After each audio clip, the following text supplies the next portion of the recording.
Ladies and gentlemen, welcome to the 3-0 Take, where we talk all things Major League Baseball. Here's Kyle Corwin and Nate Reyes. It all starts right now. Welcome back to the 3-0 Take, presented by Chinook Seedery. This is episode 522. I'll be your host, Kyle Corwin. I'm here with my co-host, Nate Reyes.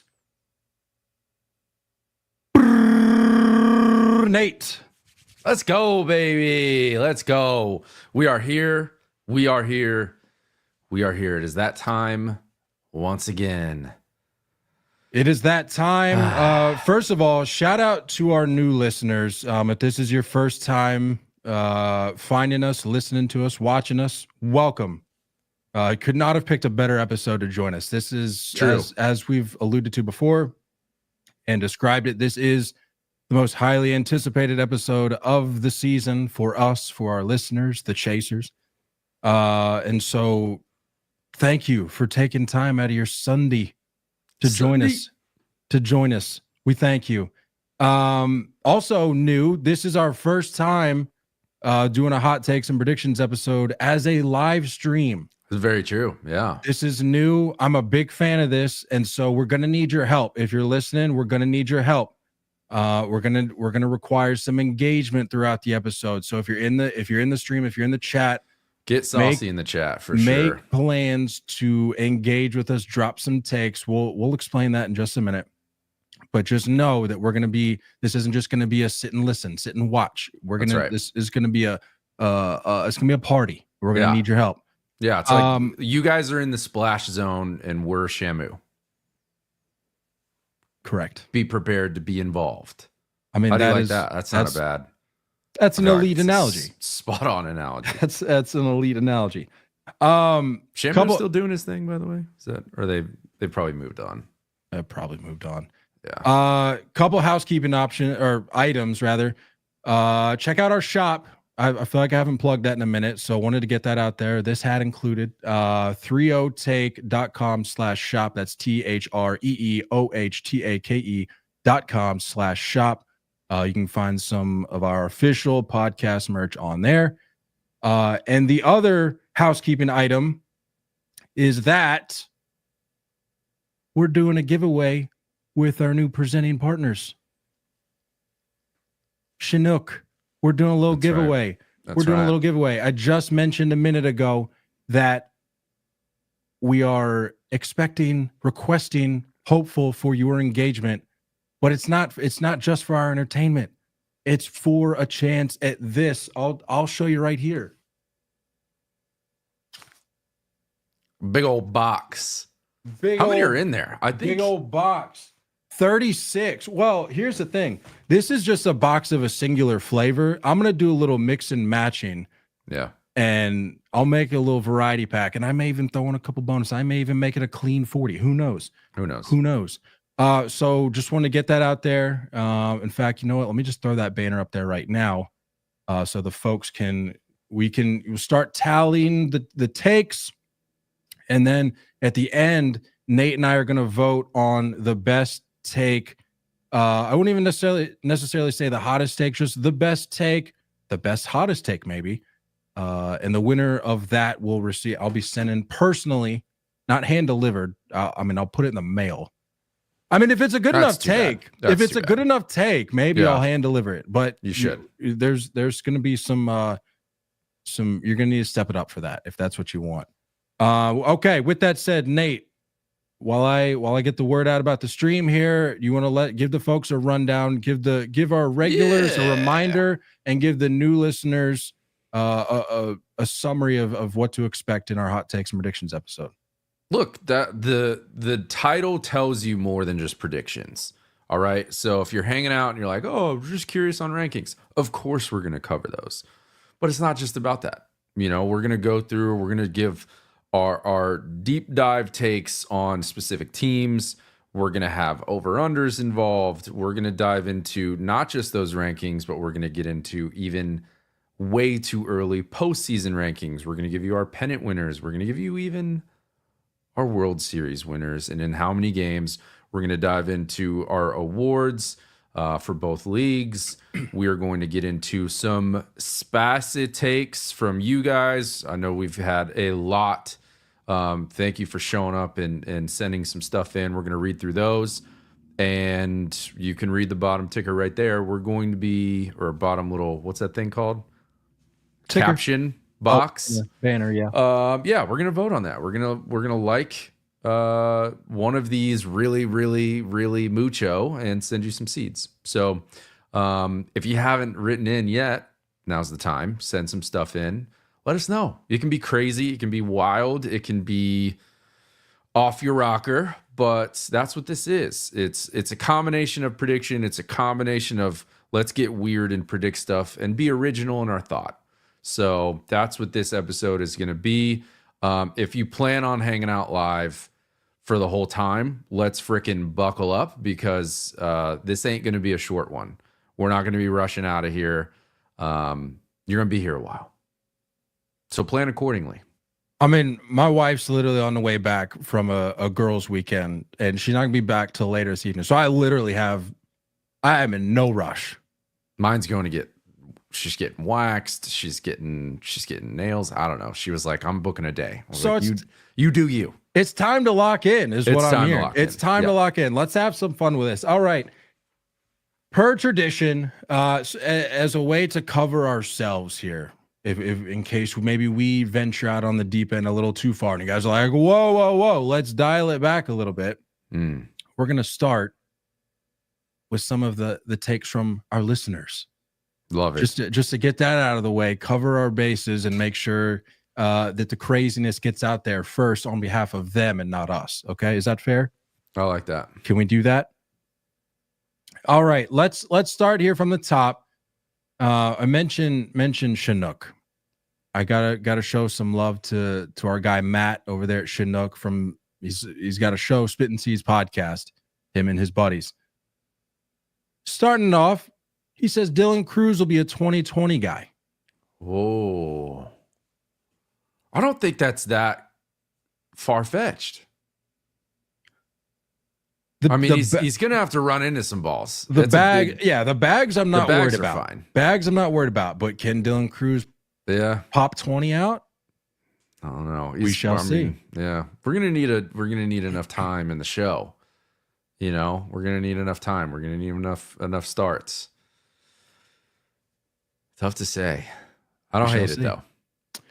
Dane says against all evidence for the modern game, and since it's been a while, a batting streak went higher than the low 30s. We get someone approaching 40 or more. You got to rerun. Yeah, you're gonna have to run that back. I wasn't calculating. It's a mouthful, but I get what he's saying. Essentially, he's saying it's been a while since we've had a batting streak that went higher than the low 30s. He's saying this year we get somebody that pushes 40 for a hitting streak. Hitting streak. Oh, like a hit streak. Okay, gotcha. Correct. Gotcha. Low 40s. That's deep in there. He said approaching 40. So I think we could pass here with high 30s. Let's go one spicy. Can we just throw a name on it real fast?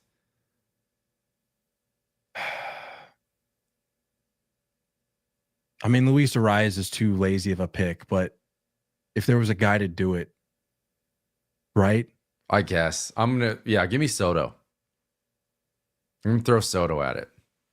Well, I'm glad to see there's no bad blood there with you. No, good for you. He's too good to. Good for you. Let's see. Brandon says a lot of people tend to underestimate them, but the A's are winning the West this year. Brandon, I tell you what, you stick around for later in the show. We're gonna revisit this. Yeah, we'll come back to standings. I tell you what. Oh boy. Jimmy says Anthony Rendon comes back from injury, has one at bat, and records a hit while injuring himself again for the rest of the season, finishing the year with an average of 1,000. Jimmy, I appreciate it. I don't know if that's optimistic or no. I appreciate it, but this is the hot takes episode. I mean, I would say that's quite possibly the easiest bet you could take of any of what you're about to hear today. That could be the easiest bet that you take this year. Now, whether it gets a hit, I don't know, but the 1AB and then re-injuring himself, that's a lot. That's about as much of a lock as you're going to get. Let's see. Keith says the Red Sox win it all. Astros win the West again because they do. Brewers win the Central because that's what they do. Braves win the East because that's what they do. In October, everyone will say we should have known. And then next March, we'll be picking 3 other new teams. So Keith is essentially saying we're going to see another year of what we see almost every year. And we're going to get to the end of the year and say, how did we not see this coming? We should have seen this coming. And then next year we think, oh, this year will be different. And then it's possible that we see even more of the same. Like I said, I mean, we'll get into these. We'll get into these standings. We'll get into it. Jeffrey says Mike Trout, comeback player of the year and AL MVP, leads the Angels to their first playoff series win of his career. Wow. I don't hate it. I don't hate the Mike Trout part, but the Angels getting their first playoff Angels series part. win of his career, not happening. Yeah. Not happening. But shout out to you for dropping a hot take. That's what this is all about. Let's see. Lee said, oh boy, this is a good one. Lee says Rays win the East and go all the way to the World Series. MLB is forced to play the World Series in an 11,000 seat minor league park. Lee gets it. Lee gets it. That's awesome. Honestly, like sign me up in that camp. I'm here. Like if it's a team that we don't want to see, such as the Rays or the A's, like just for the novelty of it, give me like I need that. So one of those two teams, I don't care who it is. Frankly, I'd prefer if it was the A's. One of those two teams needs to just go ham this year and take care of business so we can see this. I need to see this. Sure. Let's see. Where are we at? Jeff says Rob Manfred announces a new rule dubbed, quote, the golden error. Once per week, a team can use a redo if they make an error. It's going to be huge. All right. Honestly, I read that and I said, I wouldn't be surprised if that's already been discussed at MLB I don't know if HQ. I fully understand the parameters of that. All right, lock in with me here, Nate. You get a paint the picture. You get a defensive mulligan. Jeff is saying you get a golden error. If you make an error once a week, you're able to take a mulligan. Once a week. I bet you just send him back to the box and say, let's start this count. This throw the whole this count. Let's just wash it. You throw the whole pace of play conversation out the window for this golden air rule. Sure. Uncle Robbie's definitely already thrown that out there. I believe it. I'm sure he's tossed it around. Jake says Pirates and Reds make the playoffs. Mets miss out. Wow. Jake, I'm going to have to ask you to keep pinning that. We're going to come back to that. Yeah. I promise you that. Manny says, aside from winning the Cy Young, Shohei, wait, what? He's talking about Paul Skeens. Aside from winning the Cy Young, Paul Skeens will at least pinch hit at some point during the season. People forget he's a two-way player. Yeah, I mean, I don't know. I like that one. He didn't hit at LSU. But he raked at Air Force, did he not? Yeah. But I think that was like the whole yeah. I mean, we're talking 3 years since his last AB. Pinch hit? It's called pinch hit for a reason. If the Pirates are in a pinch, which let's face it, they're probably going to be in a pinch more often than not this year. Why not? Why not? All right, let's call it for there. It was a little appetizer. Appetize. And we got another batch later that I'll come back to. Where do you want to start? You want to start with the standings? I think that's where we usually start. Run through our standings here real quick. Yeah. Yeah. Yeah. All right. Where do you want to start? What league? What division? Let's shake it up. Let's start in the Central. Let's start in the All AL right. Central. Oh. You know, because like why? Why do we have to go west to east or east to west? You're right. You're What right. about the people in the Central? You know? Don't forget about the people in the Central. That's right. That's right. Don't forget about the people out there. All right, buddy. All right, run us through rather than switch off, you just run me through your batch. I'll run through my batch, and then we'll figure out discrepancies. You want to go AL? Yeah, AL Central. Let's start there. All right. Well, I mean, let's face it. The White Sox are going to be at the bottom. This is shaping out to be potentially worse than last year. We don't know. So we don't really need to spend too much time there. I'm already kind of getting spicy. I have the Twins finishing 4th. That lineup does nothing for me. The lineup does nothing for me. The rotation looks like it's going to be pretty good. I just think that other teams in the Central have taken better steps, have gotten better in multiple facets. And I just feel like the Twins are aging. I feel like they're unathletic. I feel like they're injury prone. You talk about their core of guys that you're going to rely on offensively. You're looking at a Byron Buxton who just can't stay on the field. You're looking at a Carlos Correa who's good for 1 or 2 back IL stints a year. That's just how it operates. And Royce Lewis, they've been wanting him to kind of take that next step, and he's already going to start off the season on the IL. It's just, I don't see what I can get too excited about for this team. I think Pablo is going to be great at the top of their rotation. I think they're going to pitch pretty well. But I don't see them being able to hit for power. I don't see them really manufacturing runs that often. I don't see them staying healthy. So I have them pretty low in this. I have them finishing 4th. Taking that next step, getting a little bit better. Brought back one of their dudes that had some success. Give me the Tigers, finishing 3rd in that division. I think their young offensive core is just going to continue to get better, continue to take that next step. When you talk about Riley Green, you talk about Kerry Carpenter, you talk about Parker Meadows, like guys like this are really good. They're just going to continue to get better as, the more ABs they get. Bringing back Jack Flaherty to solidify a little bit more of that rotation. I don't think they did enough in the offseason, so that's why I have them in 3rd. They did make some weird decisions. They have like a plethora of infielders, and I'm just not sure what they're going to do. Javi Baez is still a little bit of a question mark. Like, how much is the front office going to force him to play for the amount of what he's getting paid, right? And are we just struggling to see that offensive production? So there's a lot going on there, but I think they're deep. I think they're a lot deeper than they were last year. So I have them taking a little bit of a step up.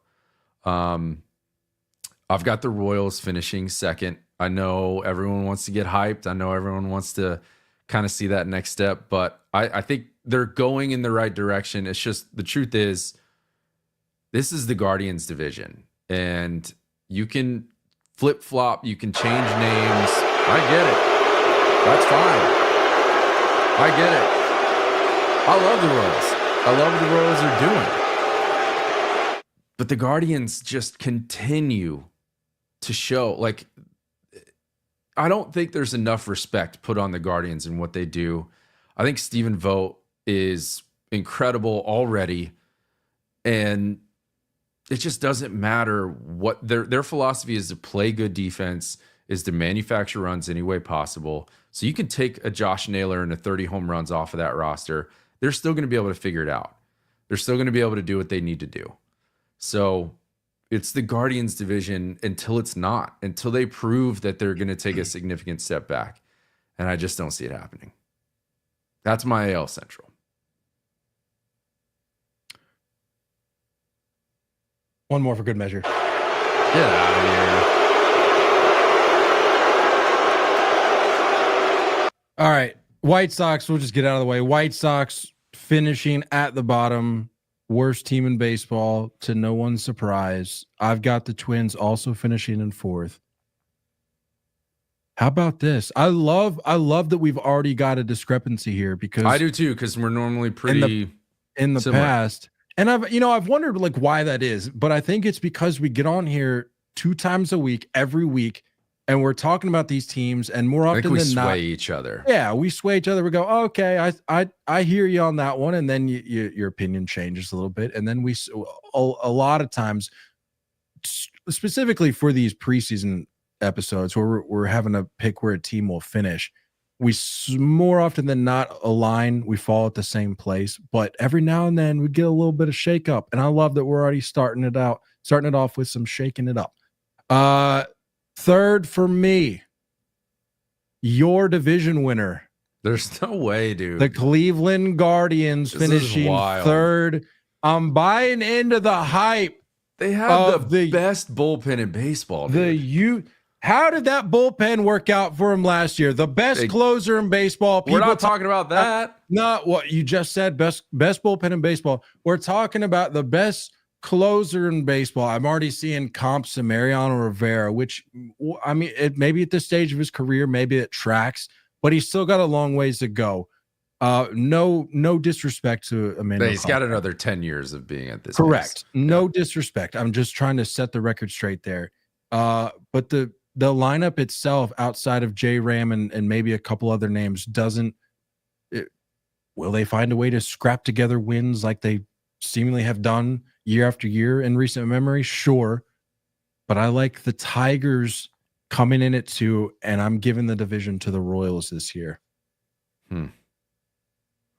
See, I could understand swapping Guardians and Tigers. It's just hard to imagine the Guardians taking that far of a dip. In the chat, the Dodgers have the best bullpen in baseball, Nate. I mean, to be fair, they have like 6 closers, so they've got some house money to play with. We'll see when we finish stuff out. But I'm telling you that the Guardians are like a lock top 3 bullpen in baseball. That's just, I'll give you that. They had 2 guys get Cy Young votes last year from the bullpen. So I mean, this is going to be nasty. They're going to continue to do what they do. I told you before that we were going to kind of mix in some over-unders, and we'll get into that segment later. But season win total, according to FanDuel for the Guardians, is 82.5. You're really if you have them finishing 3rd, you have to consider that under, you personally, because I'm hammering that over. I said what I said. I'm hammering that over. I said what I said. That's the Royals. Crazy. This is the Royals division in 2025. That's crazy. Okay, hear me out. Last year, my take that the hill that I was willing to die on last year was that the Royals would sneak in as a 6th seed, and I'm pretty sure they finish in as a 5th seed, if I recall. I'm not babying them into the postseason this year. They are going to earn their way into the postseason this year by taking the Central. All right. Stand by it. Where do you want to go now? You want to kick it off for the NL Central? NL Central. Oh, boy. This is going to upset some people. I think this probably will. Yeah. It's going to upset some people. At the 5 slot, I think you and I actually agree here. I think we're going to be very similar here. As much as it pains me, as much as I hate to say it, I'm going Pirates 5. I'm going Pirates 5. And look, it's not for a lack of trying. The receipts, go check the receipts. The last 2-3 years I've been on this train. I said, Pirates, do something. I said, like, everything about your franchise, and I've said this before, I'll say it again. Everything about your franchise is just primed for just an elite experience. The only thing you're missing is talented baseball players outside of like a couple. And I'd say that's a pretty big part in running a baseball team. I'd say that's a pretty important factor that you're missing there. Everything else is elite. The jerseys, the ballpark, The color scheme. I've Tough, said it. man. I've This is repeated tough. myself a thousand times. I'm going Pirates 5. You can't. You refuse to be playing that Jolly Roger song at any point. You can't play it now. I'm putting the Pittsburgh Pirates at 5. 4 seed, I'm going Cardinals. I'm going Cardinals. 3 seed, I'm going Reds. Then the Brewers. And then I'm going with the team that I think in this division, you want to talk about a team that needed to do some things. They did some things. The Chicago Cubs taking the Central this year. We're not far off, buddy. We're not far off. I don't know. I said Pirates at 5, and you shook your head. So that must be Yeah, right yeah, off the I top did. there. Well, I've got Cardinals at 5 and Pirates at 4. Maybe I'm buying into the Skeens hype and hoping that it just kind of spreads. I like Derek Shelton. I like what they got going on. I think it's on the come up slightly. I do agree with you. There's probably some names that are just a little, questionable. Is Brian Reynolds arguably one of the most overrated guys in the big leagues? Probably. Whoa! Probably. It is that episode. Where is it? Shots fired! Shots fired! That's crazy. Just based on what conversation we were having about him a couple off seasons ago, and now just he's an afterthought. So, but I like the fact that, I like. You want to the fact say that again? they- Look into camera and say that again. Brian Reynolds is an afterthought. Yeah. Yep. I said it. You said it, not me. I like that they had the self-awareness to what I can assume better utilizing O'Neal Cruz defensively by putting him in the outfield. It didn't look great at short. I think there was enough of a sample size to recognize it. So I like the adjustability there. I like that they dig that. So I'm not going to spend too much time on it, but give me the Pirates at 4, better than rounding out the division. I got the Reds 3rd. I think Tito is going to start bringing them in the right direction. I think they're going to start doing some things well. But there's still, some question marks as far as what that rotation looks like after Hunter Green. I don't have a ton of faith in the bullpen. The other Diaz brother, it's like you're blowing a lot of saves. Are you as good as your brother or not? You know what I mean? So I think it's getting better. I think it's going to get better. I like that Terry Francona's there. Who doesn't like Terry Francona? So yeah, I'm for it. It's a step in the right direction. And then I'm with you. I got Brewers at 2 and Cubs at 1. At some point, the Brewers are going to have to take a step back when they're eliminating names off this roster, when they're trading guys away. I mean, I get that they're young. I get that they're saying Christian Yelich is healthy. I get that they're saying, Jackson Chourio is the real deal. Don't get me wrong. At what point are we going to continue to be able to subtract off for that pitching staff and say that they're still going to be winning the division? So I'm off that train. Good point. Fly the dub. Give me Chicago Cubs winning that division. 86.5 wins, I think, is a really good line. I can see this team winning 85, 86 wins. I don't think this is a very impressive division. I don't see them going crazy. But I like what they're doing. I like that they're starting to compete. Tough start to the year in Tokyo, but that's okay. That's all right. So yeah, give me the Cubs winning the division. All right. You start us in the Central, so I'll leave it up to you. Where do you want to bounce to? You want to hit the West? Yeah, No, let's hit the East. Let's hit the East. And go American League East. American League East, dude. This, I don't know if it's because you and I just have our eyes on this division more than any other division. I struggled here, man. I really struggled. I think that there's Not me. so much. There's such a fine line dividing these teams that I struggled coming up with an order. I don't feel confident about this at all. This is my least confident prediction for a division. I've got the Rays finishing at the bottom of the division. I get that they're getting some guys back in the rotation. I get that you're getting, a Cy Young candidate back in Shane McClanahan, but there's just not a whole lot of bright spots going on there. Which, by the way, I'm very excited to watch Shane McClanahan pitch again. I am too. Guy deals. It's very true. He's fun to watch. Yeah, man. There's not too much to get excited about there. Caminero, it looks like he's going to be a freak, but like I don't know. I think the rest of the division is just a little bit better.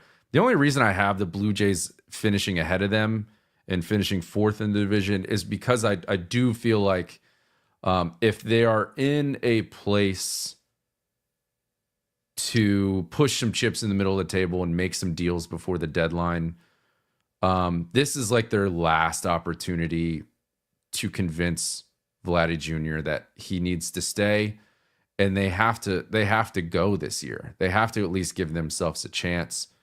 If they have the opportunities to move some names and plug this roster a little bit before the deadline, I think they will. That's the only reason I have them ahead of the Rays. I think the Rays are just in a weird place. When you're talking about like the government coming in and saying, hey, you got to move locate, like there's just so much going on there. So that's my discrepancy between the two. One thing real quick. One, it was brought to my attention in the chat. Shane said Shane just blew out his arm again, though. So I'm looking at this article just now. Yeah, and the reason I think this flew under the radar for us. Safer.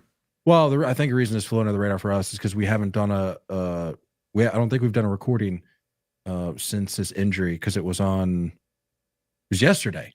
And the report came out today. It said they're pivoting to replace him. They don't know what the ETA is on his return, but they're getting further testing. So yeah, that's good update. Good update. Good update. Good call. That solidifies that bottom spot. I was going to say, solidifies that. It feels better. I do think that there's a big gap between 1, 2, and 3, and then 4 and 5. I think are just going to finish a decent amount back in this division. But I've got the Orioles at 3.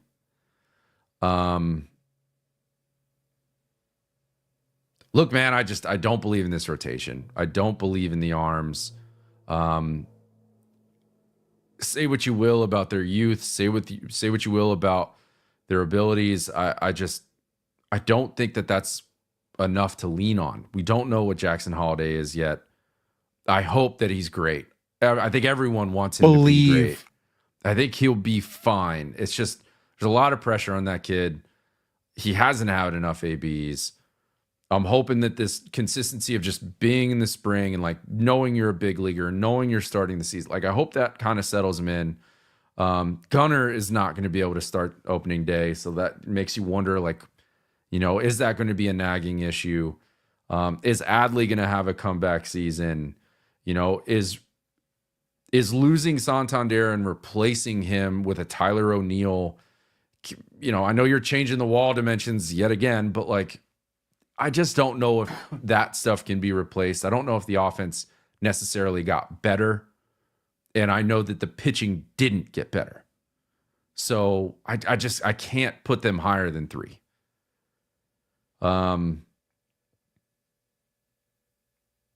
got my Yanks finishing second. Then I've got the Red Sox winning this division. Of course you do. You stand for something one time. Stand for something one time. What do Come you mean? on.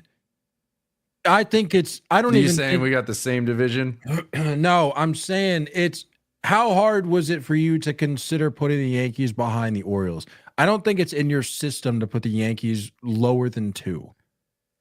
Are you capable of doing that? I don't Because think if there was a year to do like, it, this would be the year to do it. But why? What does that rotation bring to the table? And I completely agree with you on the Orioles side of things in terms of being able to throw the ball. But I mean, what about the Yankees staff brings you any sort of confidence, or more confidence, I should say, than what the Orioles are bringing to the table? I think I think this is a ridiculous question. You're telling me that the Yankees rotation and the Orioles rotation is in the same conversation? I'm not saying that. I'm just saying okay. Well, I won't say they're a wash. We won't say that those rotations are washes, but offensively, what the Orioles potentially could bring. I know you said you're just at a point right now where maybe you're just over the hype. You're at a point where you're struggling to believe in what they've got going on right now. But potential, speaking strictly in terms of potential, you're telling me that Orioles lineup doesn't excite you more than the Yankees lineup? Yeah. Yeah, I mean, I'll give them the slight edge. I don't think it's crazy better. I think they're deeper. I think they have a better bench. But overall, I think. So how much of a discrepancy does the rotation make for you to say that the rotation, bullpen is? I think the bullpen is better on the Yankees side. I think the rotation is a big enough gap to strongly take them over the Orioles rotation. All right, fair enough. I think, and even with Heel coming in later in the season and Cole being out, I would take that Yankees pitching staff over the Orioles pitching staff, both rotation and bullpen. Hitting wise and defensively, I think you are going to see just a different Yankees. It's not the same Yankee team that we're used to. I think that they've started to recognize and shift their brain towards more athleticism, better base running. And all of their changes this year have made that happen. But again, that's why I have them taking a slight step back, is because obviously you can't lose Soto and you can't be without a Garrett Cole and say that this team's going to perform the same way they did last year. The Red Sox have done, and I'll let you take most of this, but I think the Red Sox have had an impeccable offseason. I think that they have a very young offensive core that is just looking really good. They don't need to be too worried about any sophomore slumps. They have enough youth that they can call on that probably won't break camp with the big league team this year, but you'll likely see them in a uniform at some point that they can rely on if any of those sophomore slumps show up. So they're deep. Their rotation got better. My biggest question mark with the Red Sox is around their bullpen. But otherwise, I think they're going to be easily a top 5 offense. And, you know, when you add in a Cy Young candidate, when you bring back a former Cy Young candidate who, you know, in a Giolito that maybe needs to, you know, prove himself a little bit more. Talk about an up-and-coming Tanner Houck. You know, Brian Bayo is at the bottom of that rotation, and I honestly like the kid. So they're just deep, and they look good. And I think all things are pointing their direction right now. If they stay healthy, I think they win this division. Robert with an excellent point in the chat. So the Beards might net the Yanks a couple extra wins this year. That's not a crazy take. That's actually a great point, Robert. Not going to lie. That's a great point. Something we didn't even really consider. For me, I've got Blue Jays 5. Give me a little of that. Give me a little of that. Just talk me into that a little bit. I just couldn't be more out on the Blue Jays. I really couldn't. And it's hard for me to put the Rays at 5 because I can't go against my annual take of saying that the Rays just figure out a way to scrape out wins. And I think they're going to do enough of that to not finish last in the division. Yeah. And, you know, you can look at the Santander edition. You can look at the who do they bring in to play second? I'm blanking. Andres Jimenez. You can look at that edition. How much is that gonna move the needle for you when you're talking about the centerpiece of your team being a guy that I stand by it? I genuinely think doesn't really want to be there. Yeah, I'm with you. So it's I think Bo is going to have a better year. Bo, I fully believe Bo Yeah. will have a better year. The rotation, there's question marks there. You could say the potential if all things work out well, but you know how that goes in baseball. Rarely do all things work out the way that they need to. You need a little bit more of a safety net, and I just don't think they have that. So I'm putting Blue Jays at 5. I'm going Rays 4. I'm going Yankees 3. Not that we have to rehash this. I'm going Yankees 3, Orioles 2. I'm just going to believe that lineup is going to be able to pick up as much slack as they're capable of doing this year to account for what is just ultimately a decimated rotation. Mm-hmm. And then Red Sox at the top for all the reasons that you shared. So that's my AL East. Yeah, Phil. I mean, dive in. They're your Sox, buddy. So like, dive in. Give me some takes. Maybe some things I didn't say. I just think they're the best. Like, you just look at that roster. They're the best team, I think, on paper in the division. Yeah. And I'm talking about the Jays not being a team that really has a safety net. To your point, they do have that depth. They have those guys that they could fall back on if need be. But you mentioned some of those guys maybe not making it up to the show this year. I'd be surprised if the majority, if not all of the names that are being discussed right now, the big 3, maybe one other or two here or there, if they all make it up at one point or another this year. A couple of those guys are even making their case to start the year with the team. So I think you're going to see that influx of youth right away. Campbell, Roman Anthony is making a case for himself. Yeah. So yeah, I think you're going to see that influx of youth right away. Yeah. But I know I said that the bullpen. I mean, I think as far as the facets to fix at the deadline, I feel like the bullpen is the easiest to plug. You know what I mean? Like that's the easiest problem to solve at the deadline. And they have enough bats, dude. They have enough bats to make some moves and to be able to quickly solve that issue.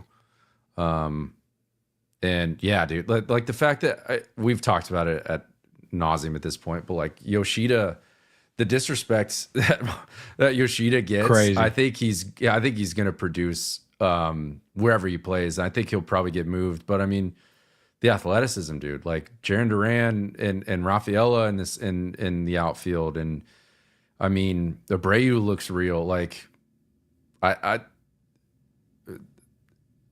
has Bregman played second at all during spring training? No. Okay. He's the third baseman. That was still, yeah. No. There's no wondering. He's the third baseman this year. Rafael Devers will be the DH. There's no guessing anymore. It's just, we haven't heard any headline stuff lately. No. And I just wasn't sure if anything's changed. Good to know. No, that's all I got to worry about. Good stuff. All right, buddy. National League East. Get it going. Are you a little wishy-washy on this one? This one's interesting. This is a tough one too. Actually, no. If you know me, you probably won't be surprised by this. I think we're gonna have the same one. I think we're gonna have the same one. Maybe we save ourselves some time here. Okay. Let's go up the list from the bottom. See if we got the same one. Okay.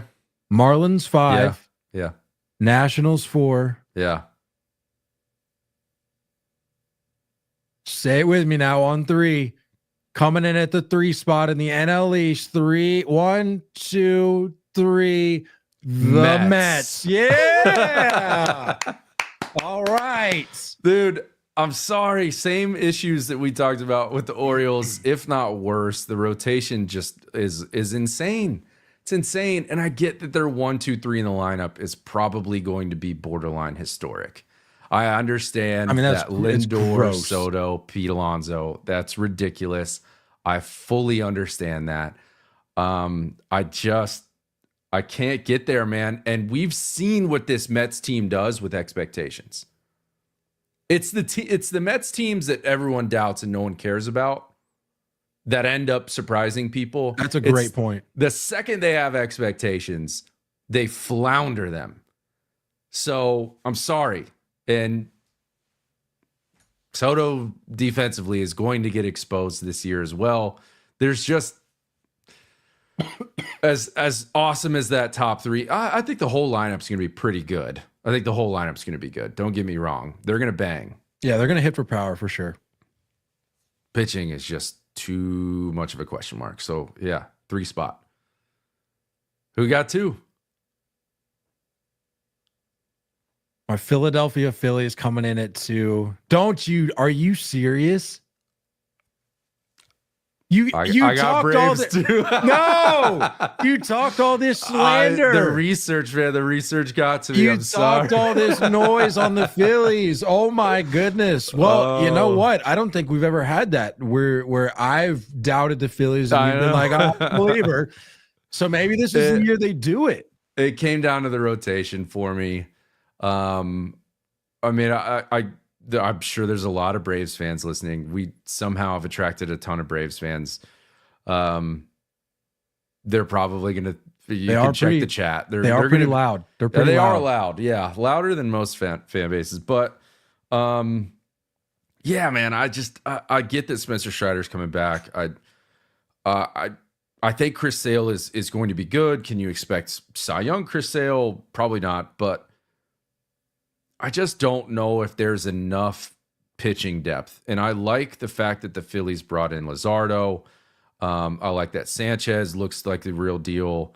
You know, and the fact that, like, you know, Wheeler is just a walking Cy Young candidate every year. I think Jordan Romano is a sneaky pickup for that bullpen.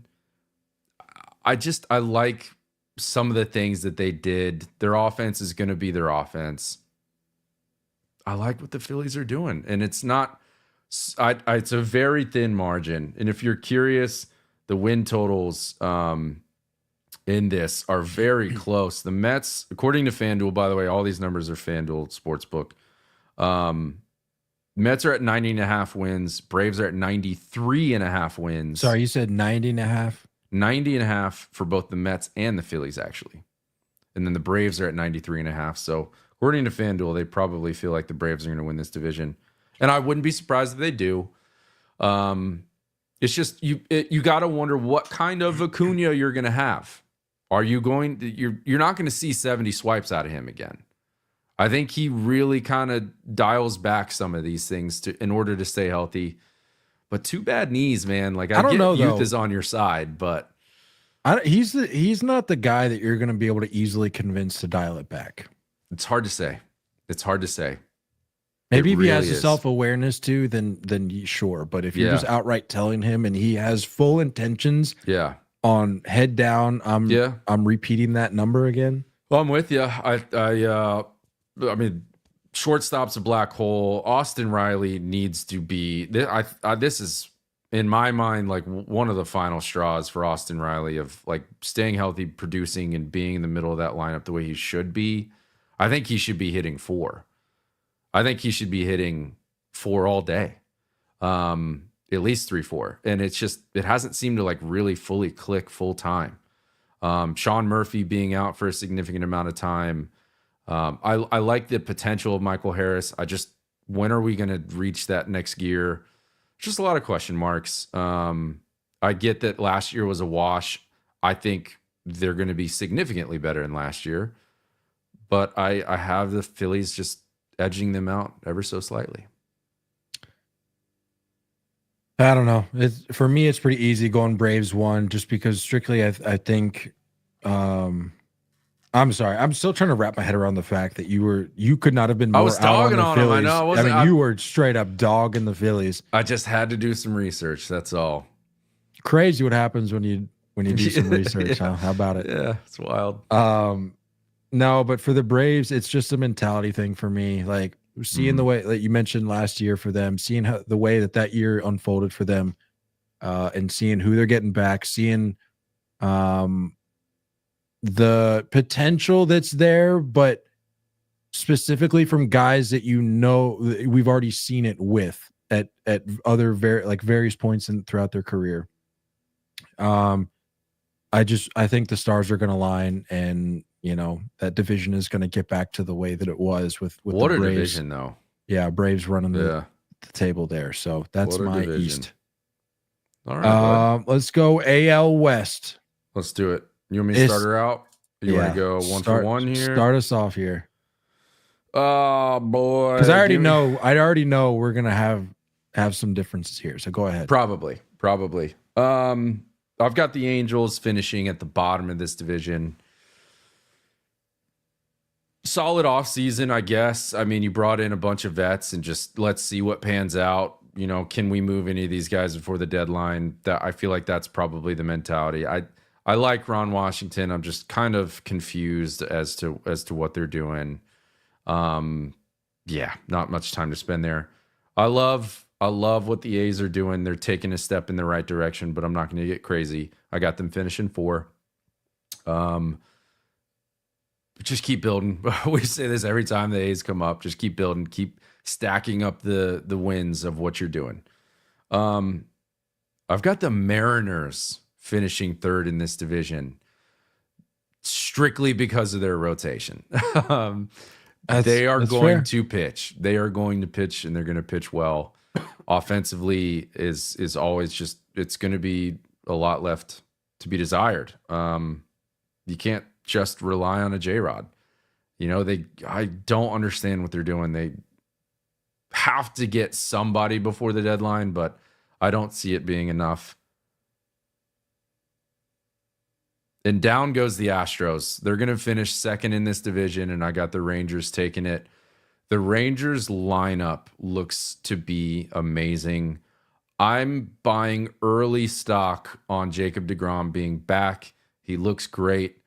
I like the flow. I like that the flow is coming back. The lettuce is getting grown again. Hey, don't be silly. I'll be the one and only one in this camp, but I think he's back, baby. I think he's gonna have a really good year. No. But mainly around this lineup. The fact that like Jake Berger is, gonna pop 25 easy, hitting 7 or 8 in that lineup. Knowing that Bruce Bochy is just getting more and more comfortable. And this seems to be the trend for Bruce Bochy. It's every other year, baby. So down year last year, bad year. Let's stay healthy, keep Corey Seager on the field, and let's bang. So give me the Rangers to take the division. The optimism you're feeling for Jacob deGrom this year is the optimism I was feeling for Mike Trout last year. And how did that pan out?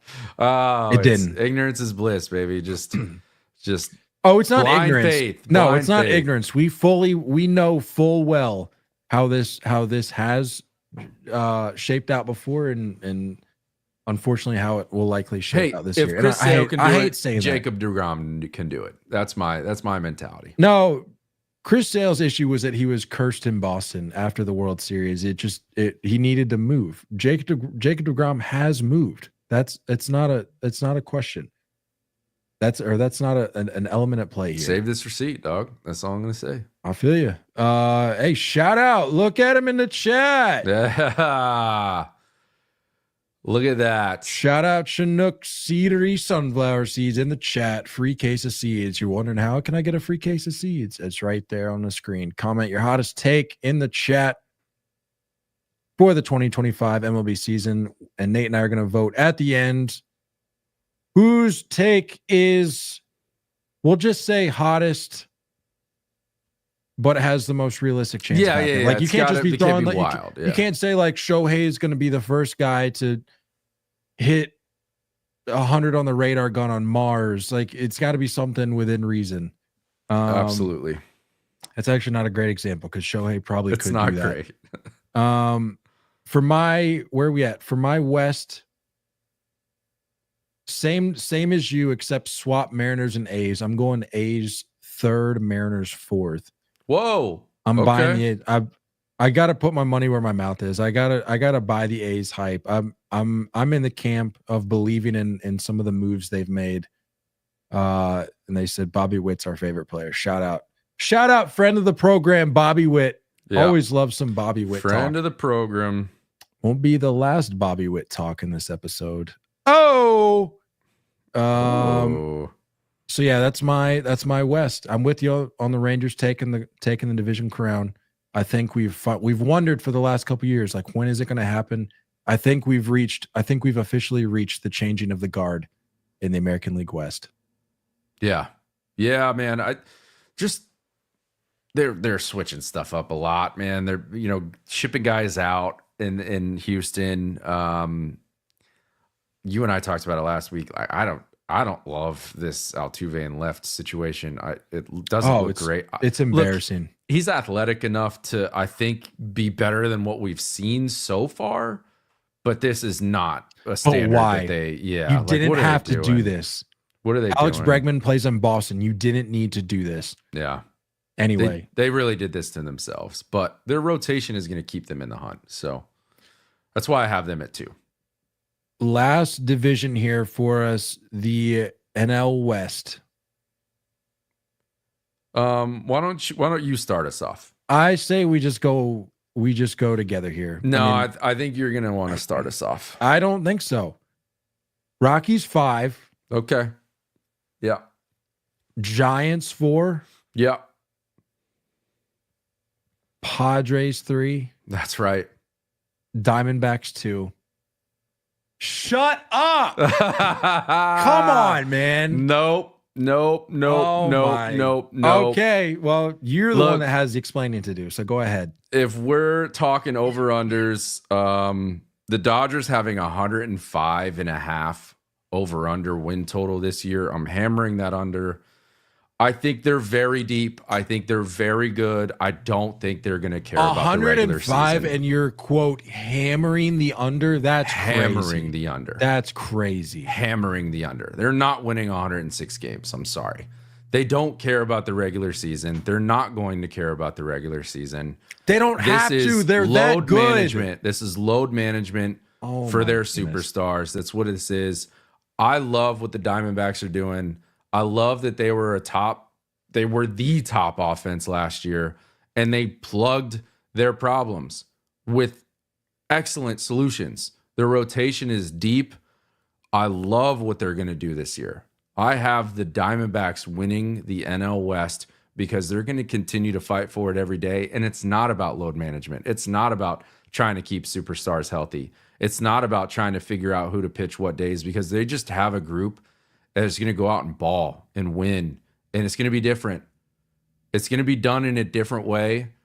I freaking love what the Diamondbacks did this offseason. I love what they're putting together, and I'm in, dude. I'm in on the Diamondbacks. I think they win this division.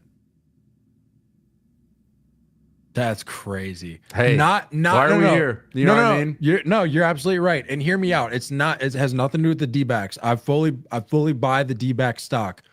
It's just like, I don't believe in guarantees in baseball, but the 2025 Dodgers have to be as close to a guarantee of winning the division that we've seen in some time. And I hate saying that because it just makes me feel icky. I'm like, I don't want to be one of those. I don't want to be one of those people that just, slobs on the Dodgers all year. But like you mentioned, not caring about the regular season, load management. First of all, they don't have to care about the regular season, and they'll still win baseball games. Load management, you can you can give your starting 9 days off at an entire starting 9 days off at a time, and you can still field a starting 9 that's better than most clubs. That's the crazy part. So for those reasons, I have no choice but to, and that rotation, oh my goodness, don't even get me started on the rotation. I mean, I can't not put the Dodgers 1. I did it. Hey, it is a hot takes episode. That's so right. That's what we're here for. What are we here? We're just gonna say what everyone else says. I don't think so. When it comes to this, I kind of have to, but everything else, fair game. All right, I got a little. You wanna spend a little more time in that area? Because you want to like throw any shade at the Padres or like? No, I don't. No, I don't think the Padres are going to be a flop this year. But I just not. It's gonna be tight. I think it's gonna be a tight finish for sure. But yeah, but I don't think they're going to do enough to overtake. Regardless if you're in Nate's camp or my camp of having D-backs 1, Dodgers 1. I don't think the Padres are going to do enough to overtake either of those teams. Yeah. So with that said, I've got them 3, but I've got a little thing I wanted to spring on you here. We hadn't done this before. Oh, I love this already.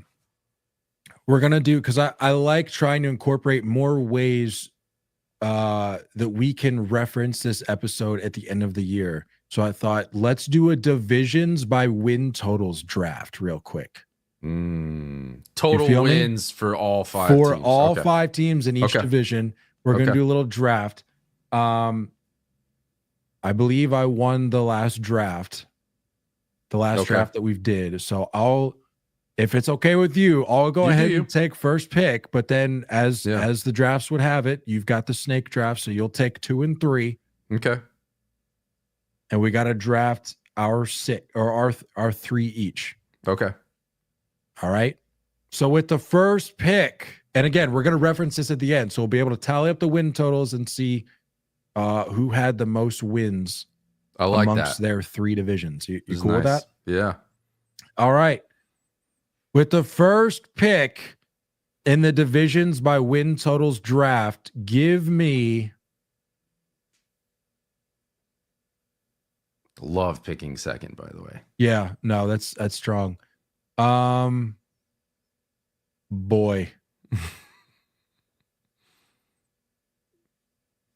I mean,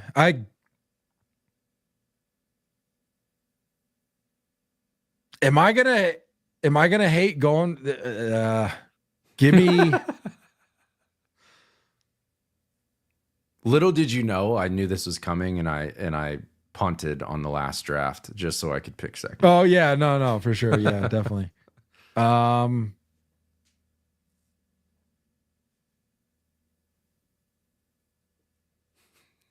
This is tough. I knew this was coming, not joking. I knew this was coming, and I still can't figure out what I want to go with my first pick. Yeah, I'm completely comfortable with doing whatever you don't do. Give me. I hope this doesn't come back to bite me, but give me. I got to go with what I know. Give me the AL East. Sure. I already know what you're going with. Go ahead and pick it. Yeah, I don't think it matters order, but give me the NL East and then give me the NL West. Oh, I see what you're saying. Doesn't matter. Yeah, I got you. All right. So you went NL East and NL West. Yeah. All right. Give me. So I got 2 picks here. So give me. Actually, this is excellent because I'm gonna. Leave me with. I don't know. I think it's. This is all going to be pretty close either way. Doesn't matter the order. Give me. Just because I see it first here, give me AL West and give me. Yeah.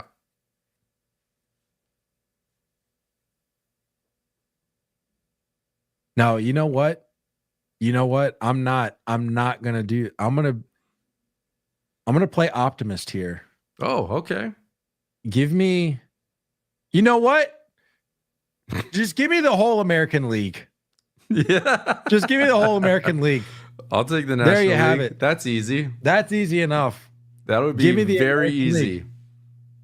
Because Good I'm work. going. Hey, give me one of these right there. Hey. Give me one of these. That's an excellent idea. And Thank you. I'm totally fine with this. I'm totally fine with taking the NL. You take the AL. I think the NL is ridiculous this year. No, I'm with you, but I was gonna leave you with the Central just because of the White Sox. But I'm going. Even if the White Sox played. Yeah, but I got the Rockies. I feel like that's. And the Marlins. I got those two. Like those are. I feel you. Those are tough. But I was able to look past the White Sox and go, okay, if I've got the Twins at 4, yeah, which there's a good chance that doesn't happen, but if it does, and the Twins still play like respectable baseball, like the Central is, I'm willing to eat the losses that the White Sox will give me for the rest of that division. Sure. All right, I'll take that. Give me the E. Give me the American League. I like that.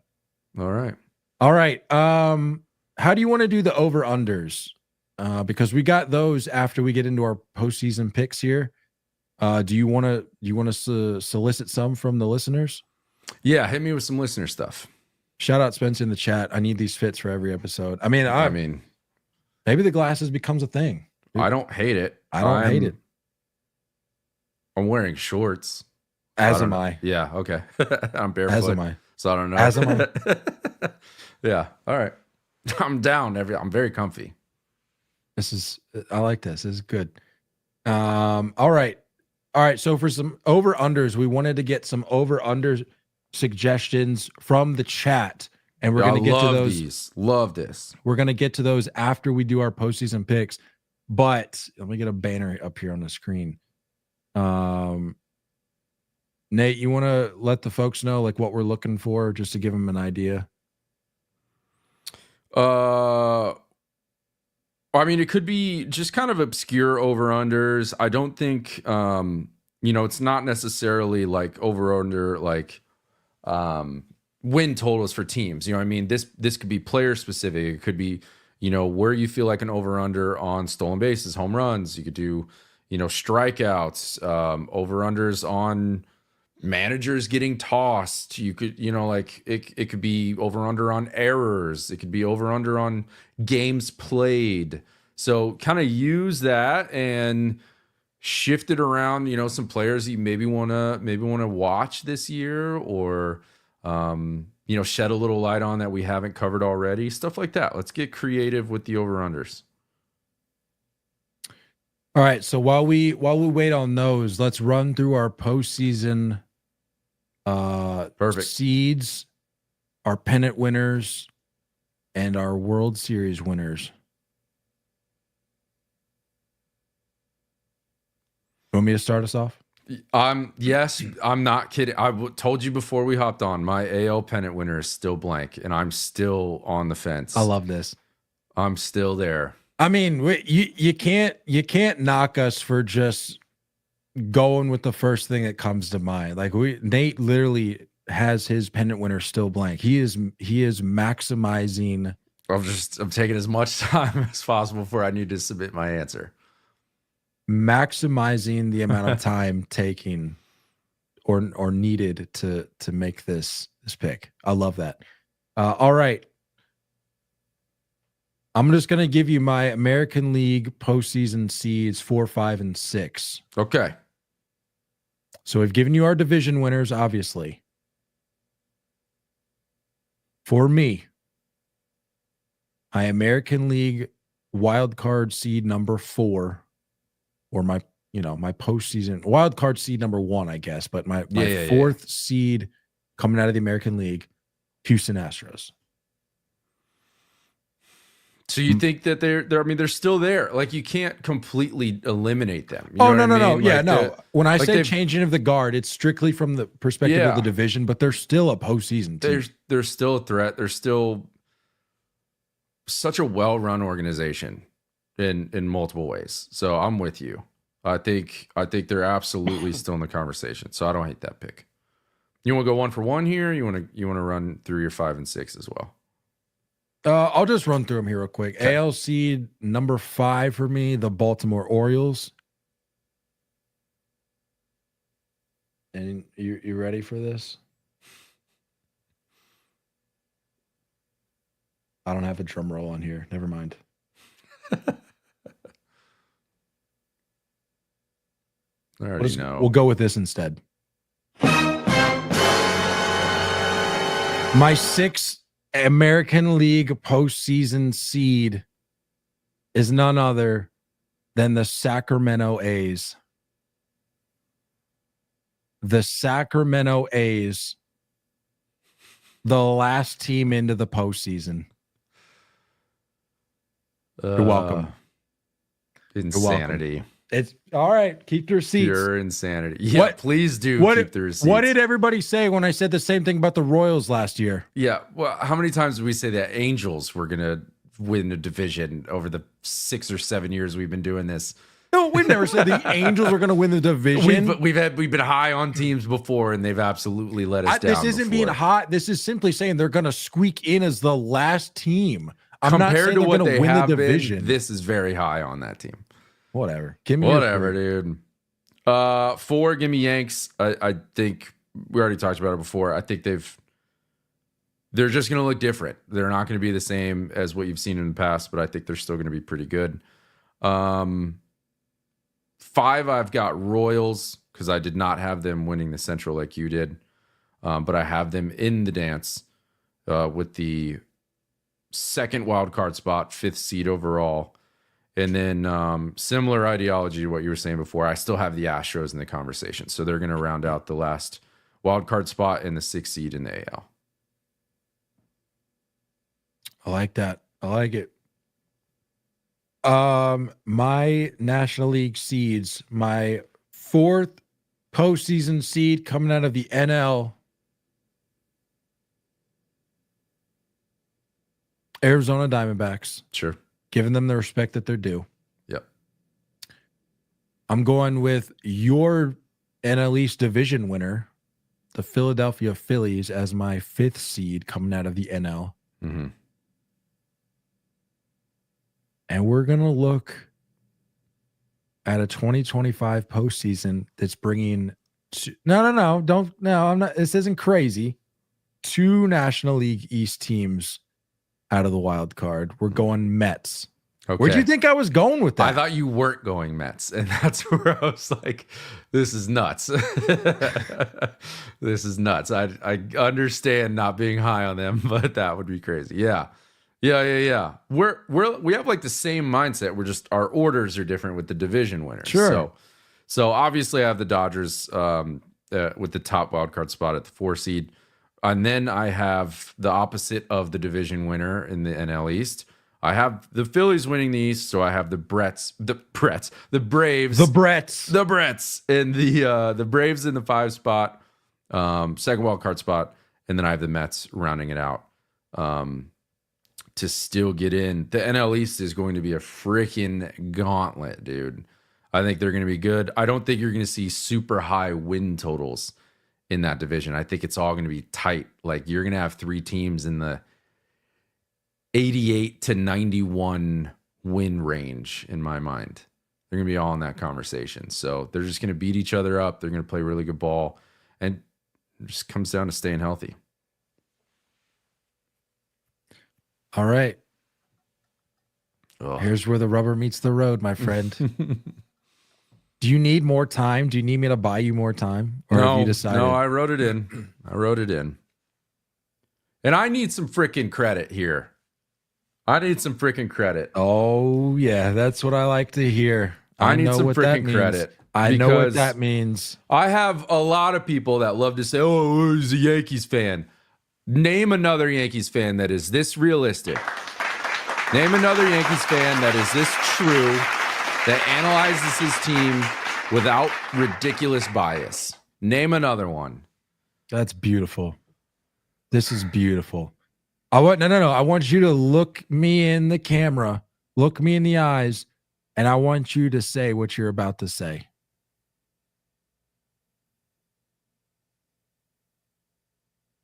I got the Red Sox going to the World Series. Yeah, you do. Yeah, you do.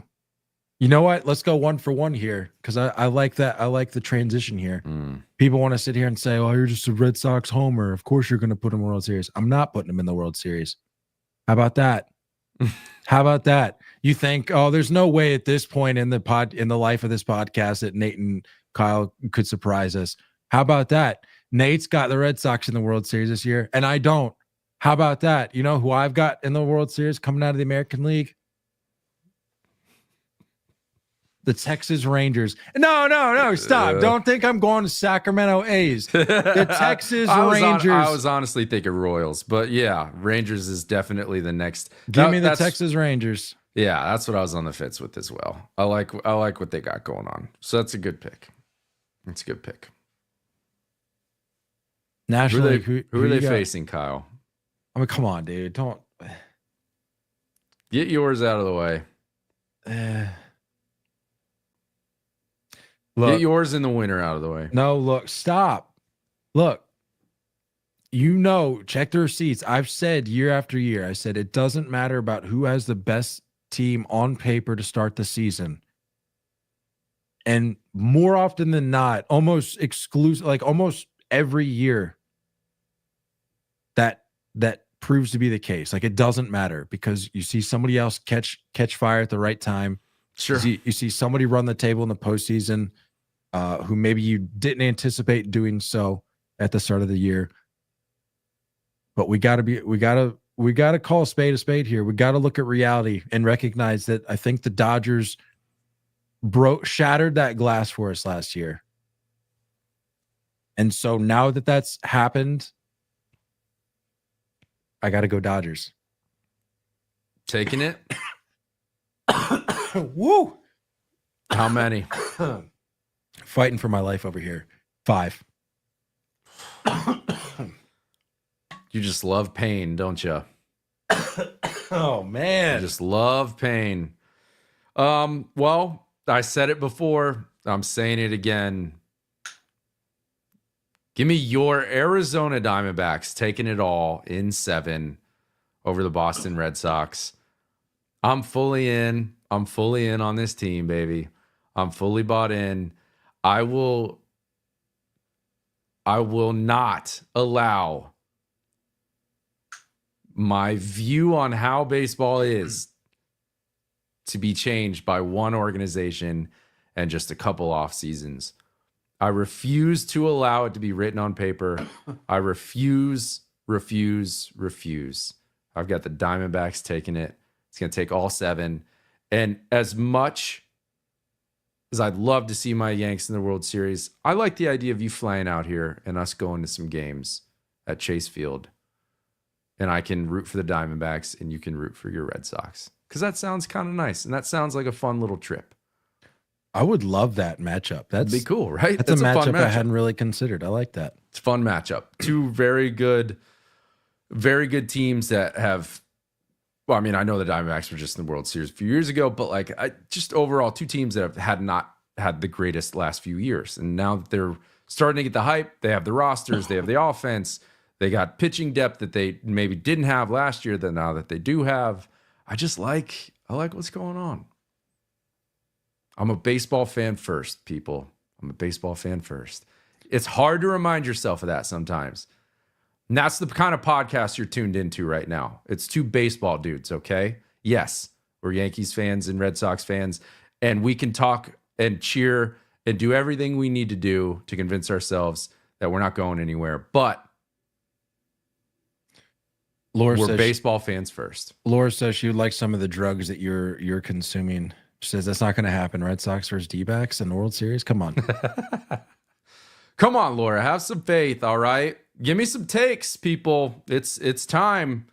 Give me some takes. All right, over under. Looking through the chat here. Bear with me again. If you listened to us last episode, you're aware that I'm struggling right now.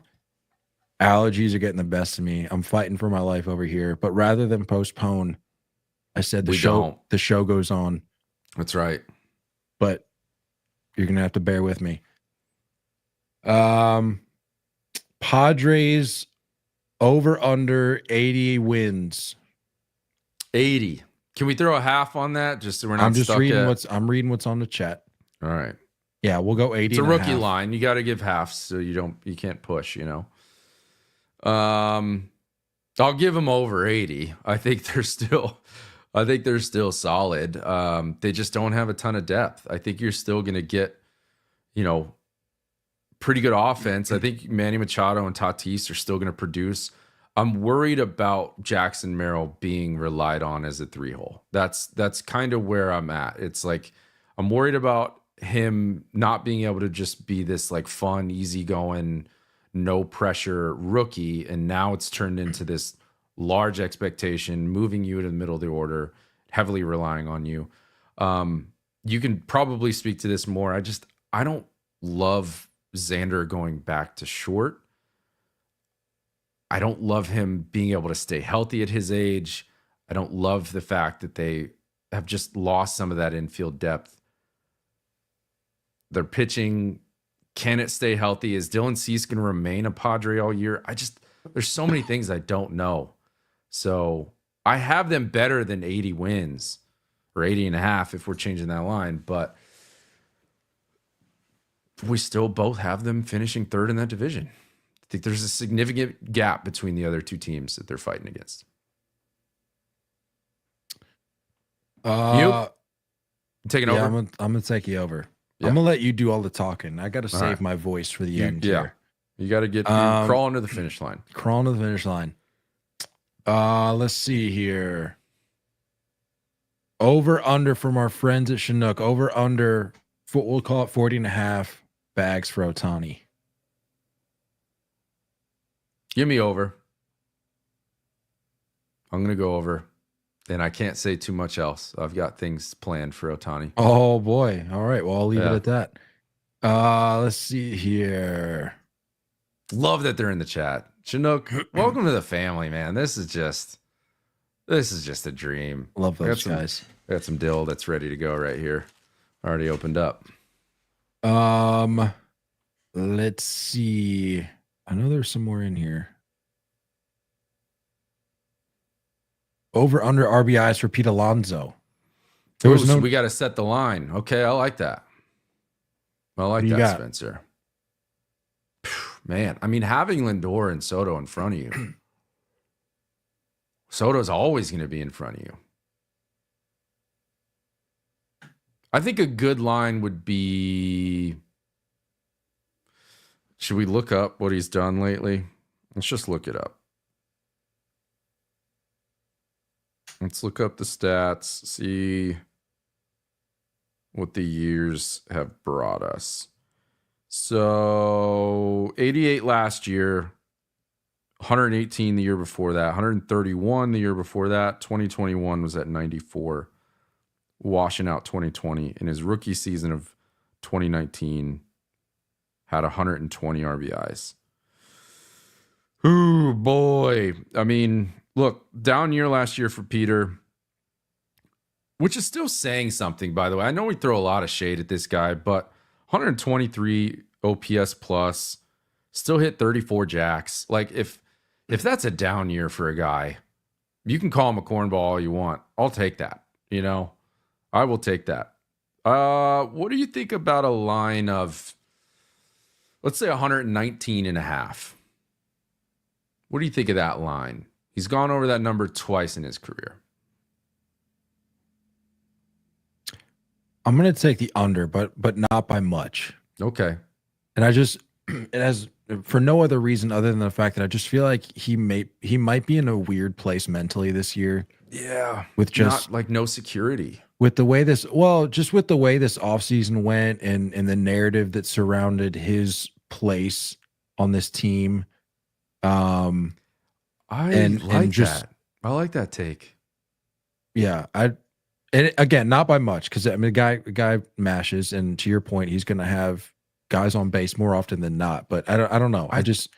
I feel like there's a dynamic that he's maybe fighting, where like in his head he wants to be the hero, and in his head he wants to be the Met. He always wants to be that guy, but he's just not that guy this year. But like, what I could understand, or maybe really ever. Still holding on to that with Frankie Lindor. But now that Soto's there, that's what they're saying. Committed to him for so long, I agree that there's probably some inner demons that guy's facing, that it's a switch of a mentality, switch of a role to still find that success. Whatever, I'll take the over. Why not? We got to re-listen to this at some point, by the way, and make sure we revisit this down the road. Hold on to some receipts, because I like these. Over-unders are very easy. Ooh, I like this. This isn't even really an over-under, but I like this. I see this in the chat. What's higher, Shohei's ERA or batting average? Take out the decimals. Oh. I like that. Ooh.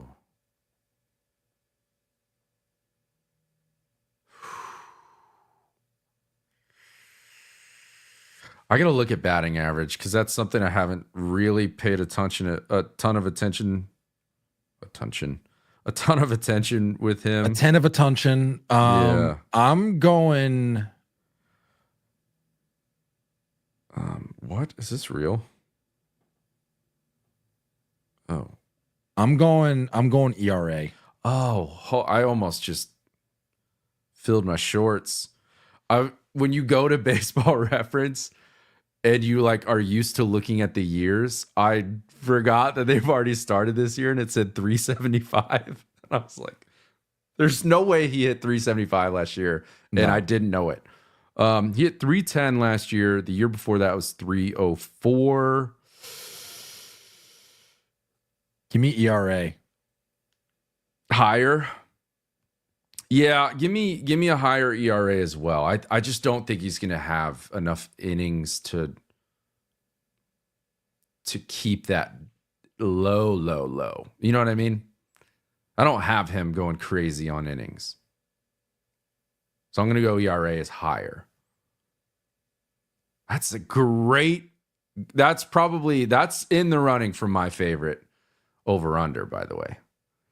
That's a really good one.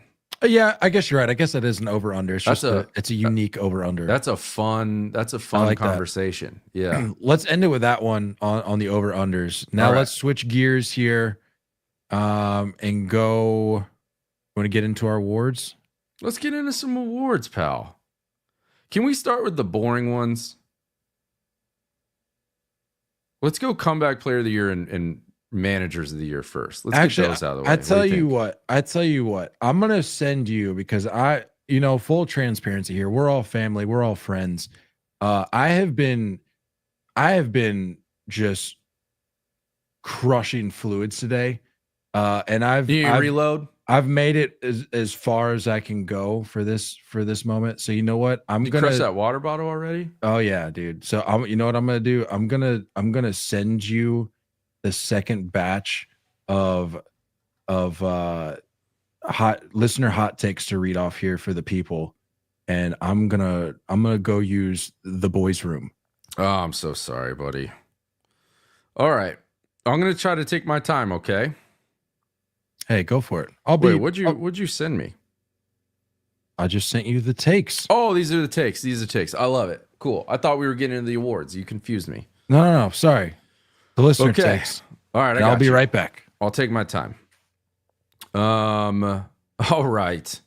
Longtime friend of the pod, Murray Kang, starting us off here. Even without Cole, I still think we will have a rematch in the World Series. Murray, my guy, that's why I love you, pal. I love that optimism. I like it. I'm worried about Max Fried, to be honest with you. I'm worried about him being able to put up the same production. I'm worried about the lack of rotation depth. I'm worried that Bellinger and Goldschmidt are not the answer. I feel okay. The more spring training I watch with the Yankees, I feel better. But it's a crazy take, and I like it. And that's what we're here for. We're here for the heat. Brendan says the former Oakland, current Sacramento, future Vegas A's will be buyers at the deadline. I don't hate it. Brendan, do you have them in the hunt? Is that what you're thinking? Like, do you have them in the conversation of like somewhat going for it when they're looking at September? It's an interesting idea. I don't hate it. I do like what the A's are doing. I'm not going to go as high on them as what Kyle's going, but I'm okay with that. I'm okay with them being buyers. Manny Guerrero. Aside from winning the Cy Young, this guy will at least pinch hit at some point during the regular season. People forget he's a two-way player. We read this one already. I think where this is in reference to Mr. Paul Skeens. An AB would be wild, by the way. Aaron Tyler. Vinny Pasquantino comes out of nowhere and plays like an absolute beast with 40 jacks and a 330 batting average. The Pasquatch. Hey, look, my co-host over here is a huge Royals guy. And I'm sure you'd love if Mr. Pasquatch would get after it this year. 40 jacks and 330. That's MVP conversation. I love this take. When I jotted it down, when I came across it, I was like, I love that take. That is that's a sneaky good, sneaky bold. We'll call it. If you have that and Bobby Witt doing what Bobby Witt can do in the same lineup, put him in the World Series. Goodness, with that rotation. You want me to keep rolling through these? Yeah, you got it. All right, Orlando. Doing a great job. Orlando says Dodgers will break the record for most games won in a season and get knocked out in the first round of the playoffs. So he's got the opposite of what we've kind of said. We are in the camp. Well, at least me. You're less in this camp, but I'm a little bit in the camp that they don't necessarily care about the regular season as much. Orlando's saying no, they're going to pop off. Most games won in a season, by the way, that would need to be 115? 116?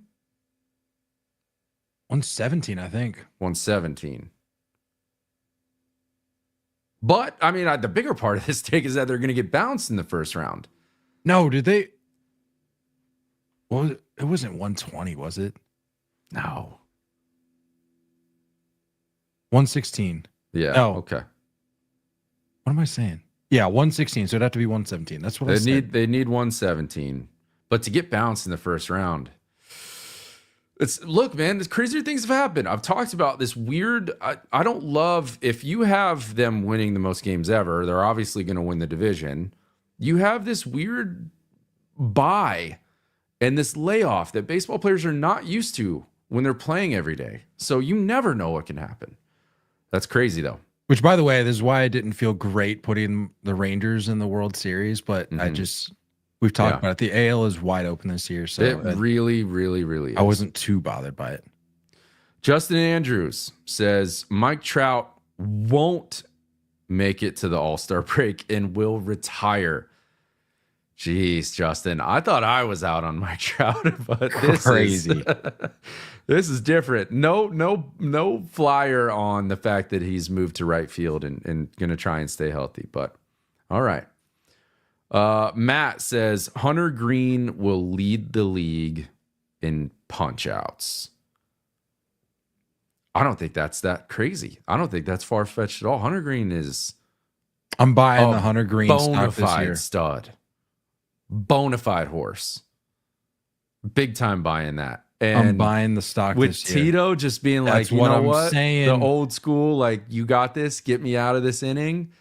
Oh, yeah. That's what I'm saying, Nate. I love that. That's freaking love that. Saying. That's nice. All right. Zach says the Guardians will be 15 games under 500 at the break, but still make the playoffs and lose in the ALCS again. On top of that, Emmanuel Clase is going to win the Cy Young. So I think these go hand in hand here. That it's not just one or the other. Both of these are going to happen. That's a lot to unpack, but I appreciate the 15 games under is thought nuts. Outness. Yeah. By the way, just touching back on the Guardians, the fact that you're going to have Shane Bieber being added at some point, like, yeah, you gotta feel me a little bit there. And the last one, I'll apologize on the last name if I don't get this, and shame on Tony. you for making me. We're gonna go Tony Indovina. Sorry, Tony. White Sox have a banner year and win 50 games. Go Sox. World Series 2036. Win it for Mr. Reisendorf's 100th birthday. Reinsdorf's 100th birthday. Shout out that's Jerry. So good. Love that. Yeah, like banner it, year for the White Sox, 50 wins. Let's end the listener takes on that. Excuse me. Let's get into our awards. Let's get the boring ones out of the way, like I said. I always feel like I think, is it just fans that put more stock into the comeback player of the year? Yeah. Than the league? I don't think the league cares about it. Yeah, no, I mean, frankly, I don't even really care about it because a Me lot of either. the times it's pretty easy. Like, I mean, you get halfway through the year, you're like, okay, it's clear who's going to win this award for the most part. Yeah, Um, I copped out. I'm going to be honest with you. Both my Yeah. answers are very lukewarm and easy. As I think are mine. I tried to get a little creative with the American League, but the National League is, eesh, Do you want to pretty- say National League at the same time on 3? sure. Count All us right. off.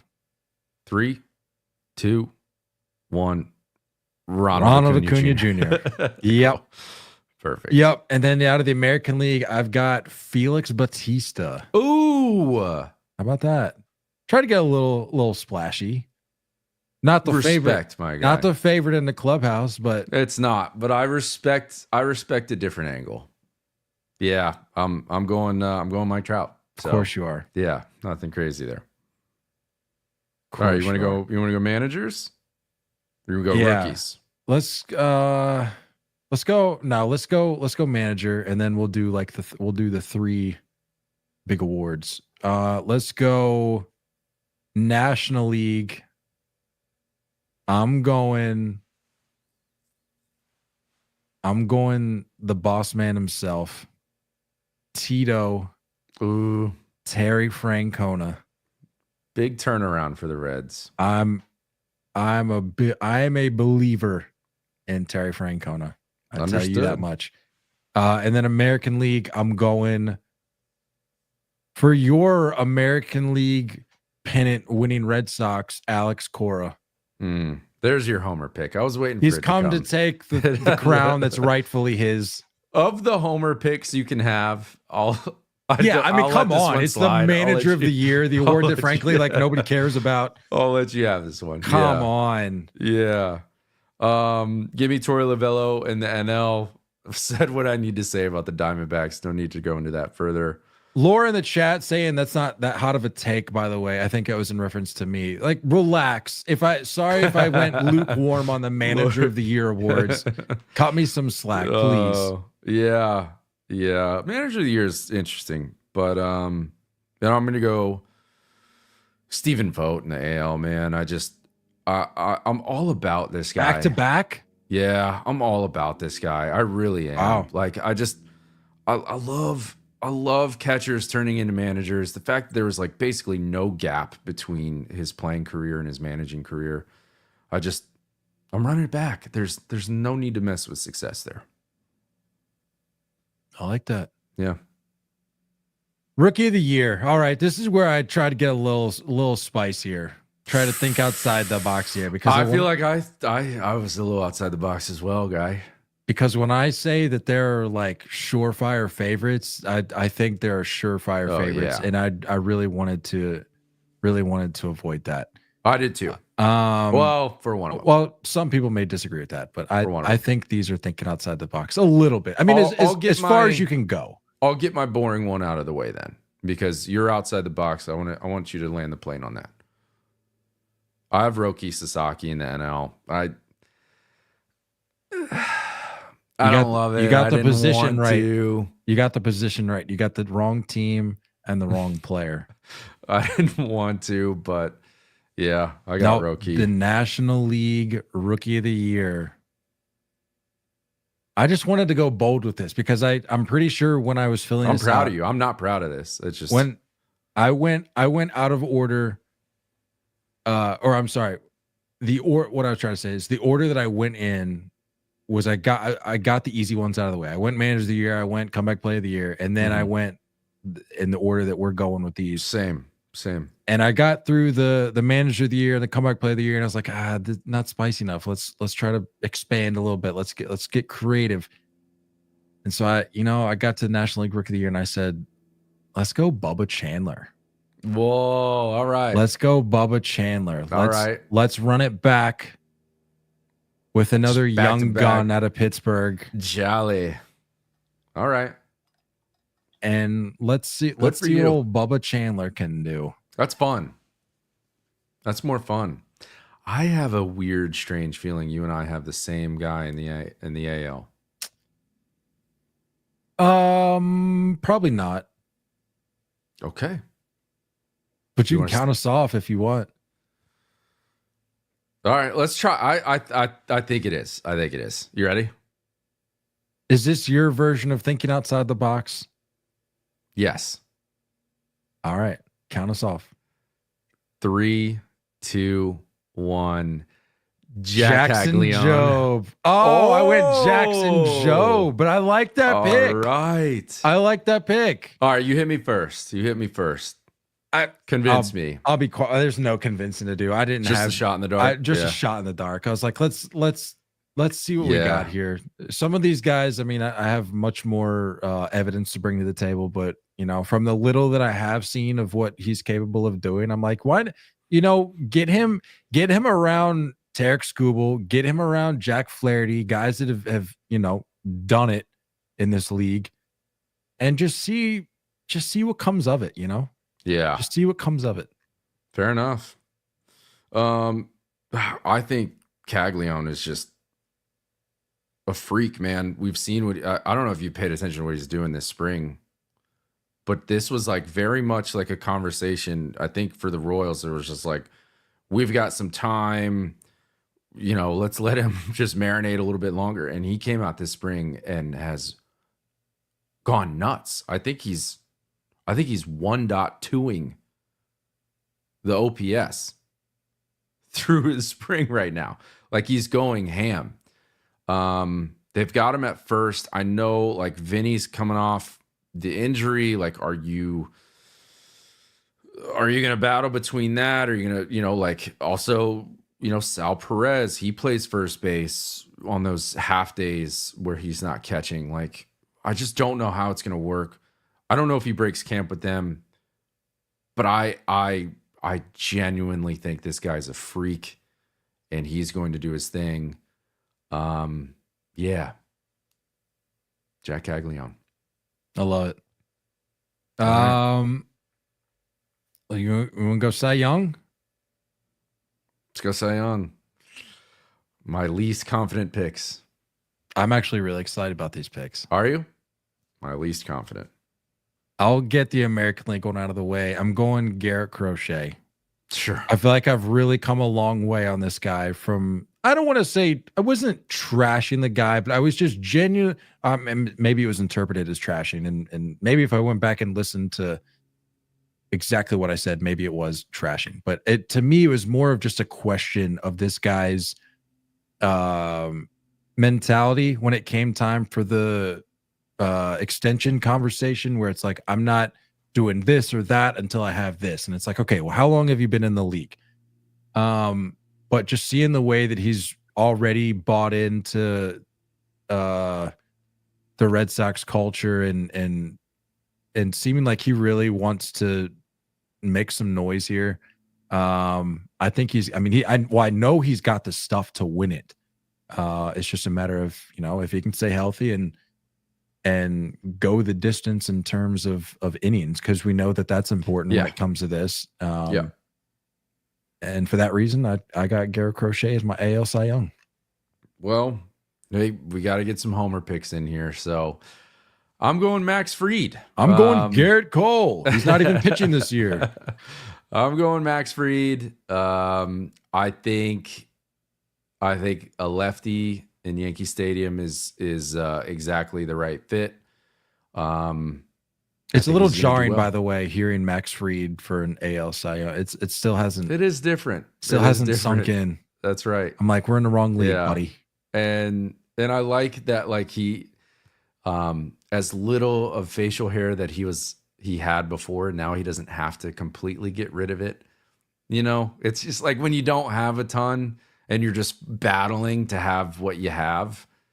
To have to get rid of it is probably worse than having a full-grown beard, So, yeah, give me Max Fried just based on me being a sad homer. I mean, you're not going to have many wins this year to latch on to, so I'll give you that one. Oh, gosh. I'll give you that to latch on. You just said it. You're a sad homer. You don't have much optimism. Yeah, I don't. Don't walk back what you've already told me about the way that you feel about this Yankees team. Don't walk that back. I don't.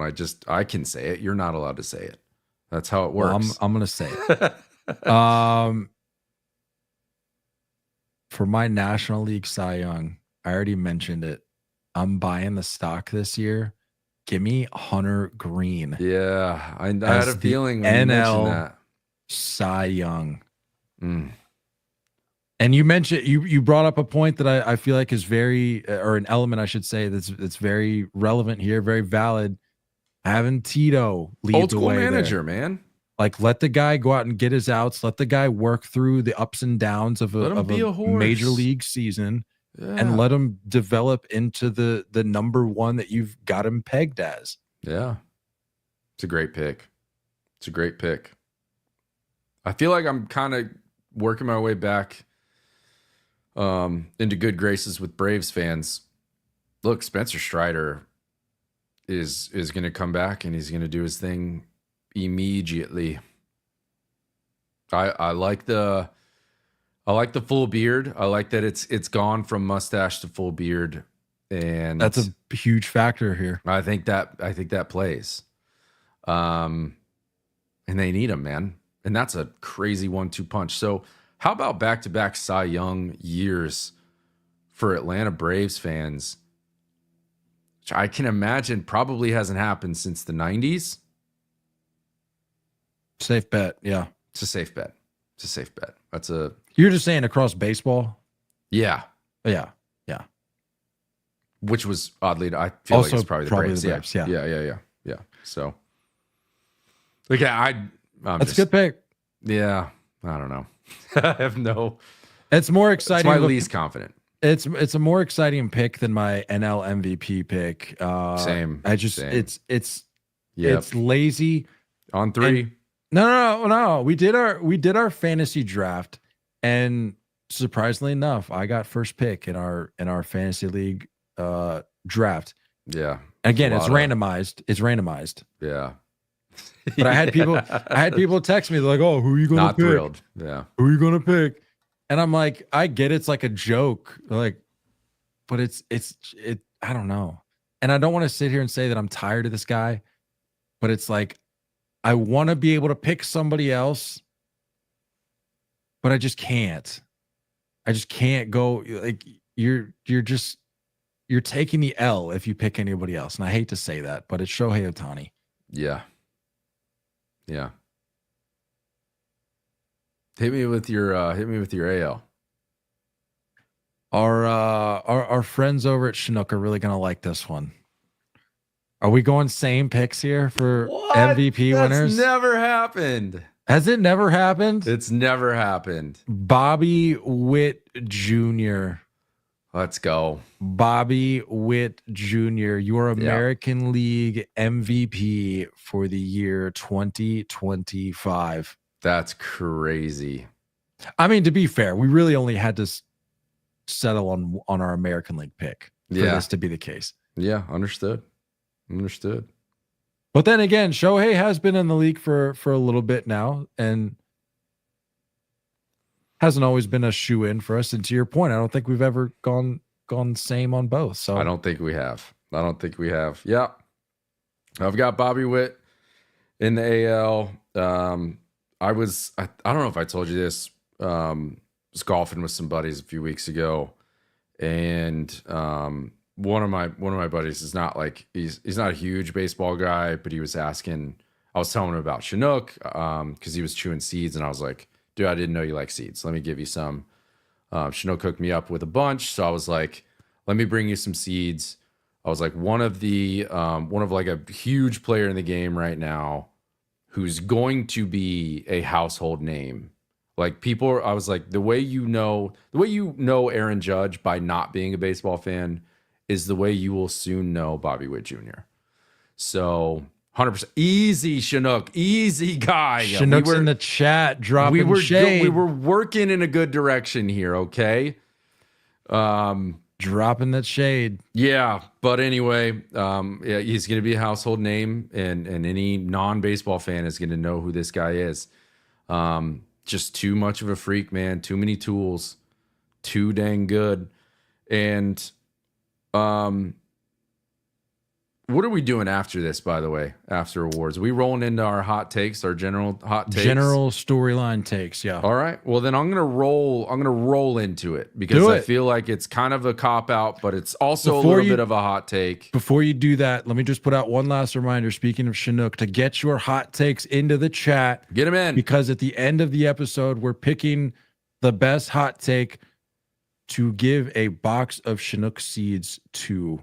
Get them in. So get those takes in the chat. Get them in. Roll right into your storyline take here. The reason I'm rolling it is because I'm taking my NL MVP in Shohei Ohtani, and I'm taking my first general hot take, and I'm letting everyone know he will have, for the first time ever, not just a 50-50 season, but back-to-back 50-50 seasons. That's a good one. I like that. Yeah, so you definitely had to hammer the over on the more than 40 bags over. Yeah, that's why I couldn't allude too much into that. That's fair. But yeah, that is my first general hot take. I feel you. For me, speaking of 50, actually, now that I read it, this kind of conflicts with yours a little bit. Oh. Finally embracing the DH role, Rafael Devers hits 50 home runs for the first time in his career, and in parentheses, and is the only player in the league to do so. Ooh. Only player in the league to do so. I think last year we had, two? It was just the MVP winners, right? Yeah. I think it was just two. Maybe three. Was there a third? I think it was just two. But anyway, Rafi's the only guy that does it. What did Azuna have? Didn't Azuna have? No, if anybody, I thought it was Pete would have been close, but maybe not. No, or Pete was low. No. Pete was low. That's right. Like 34. That's right. Soto, I think, was 42. Ooh. Let's see, 2024 across the whole league. Oh, Santander. That's right. Santander. 44. 44. No, we said 50 though. So nobody had 50. No, I know, but I'm saying like next close. He was the first after those two. I like that. I think look, like my opinion on the matter, and you know the Red Sox more than I know the Red Sox, but my opinion on the matter, I think the reluctancy of Devers going to DH is that it's just like, it's a different beast. I don't think people really understand that what it's like to solely hone in on 4 or 5 ABs a day and to keep yourself ready up and down, from those ABs, and having 45 minutes to an hour between those ABs, man. Like, that's not an easy thing to do. And maybe that's part of the reluctance, is that like him being in the field keeps his mind off those ABs. And I think there's a reason why there's been only so many successful DHs in our game. And I think I could see him struggling personally if he is the full-time DH, and if that's the way they go, I could see him struggling. But I like the take. One of those DHs that you're talking about. Do you remember what, by chance, off the top of your head, do you know what team he played for? Yeah, I hear you. I get it. I think that those conversations have probably been had. But there's a reason why there's this weird narrative coming in. I get it. No, and I get it. But this is me trying to get out in front of this situation, because I don't want to let this fester and me like turn on Rafael Devers over the course of the year. So this is my way of being like, I'm going to look past his little hissy fit. Yeah, that he threw in front of the media. Oh, wow. Well, then, his numbers are automatically going to go down, because then him and Cole are going to be on the same team. So then, what's he going to do at that point? Because that's a huge blow to his homer totals. But anyway, you got Yeah, I was going to say what's crazy is that a lot of our contradicting takes are kind of spilling in, because this one's going to potentially spill in as well.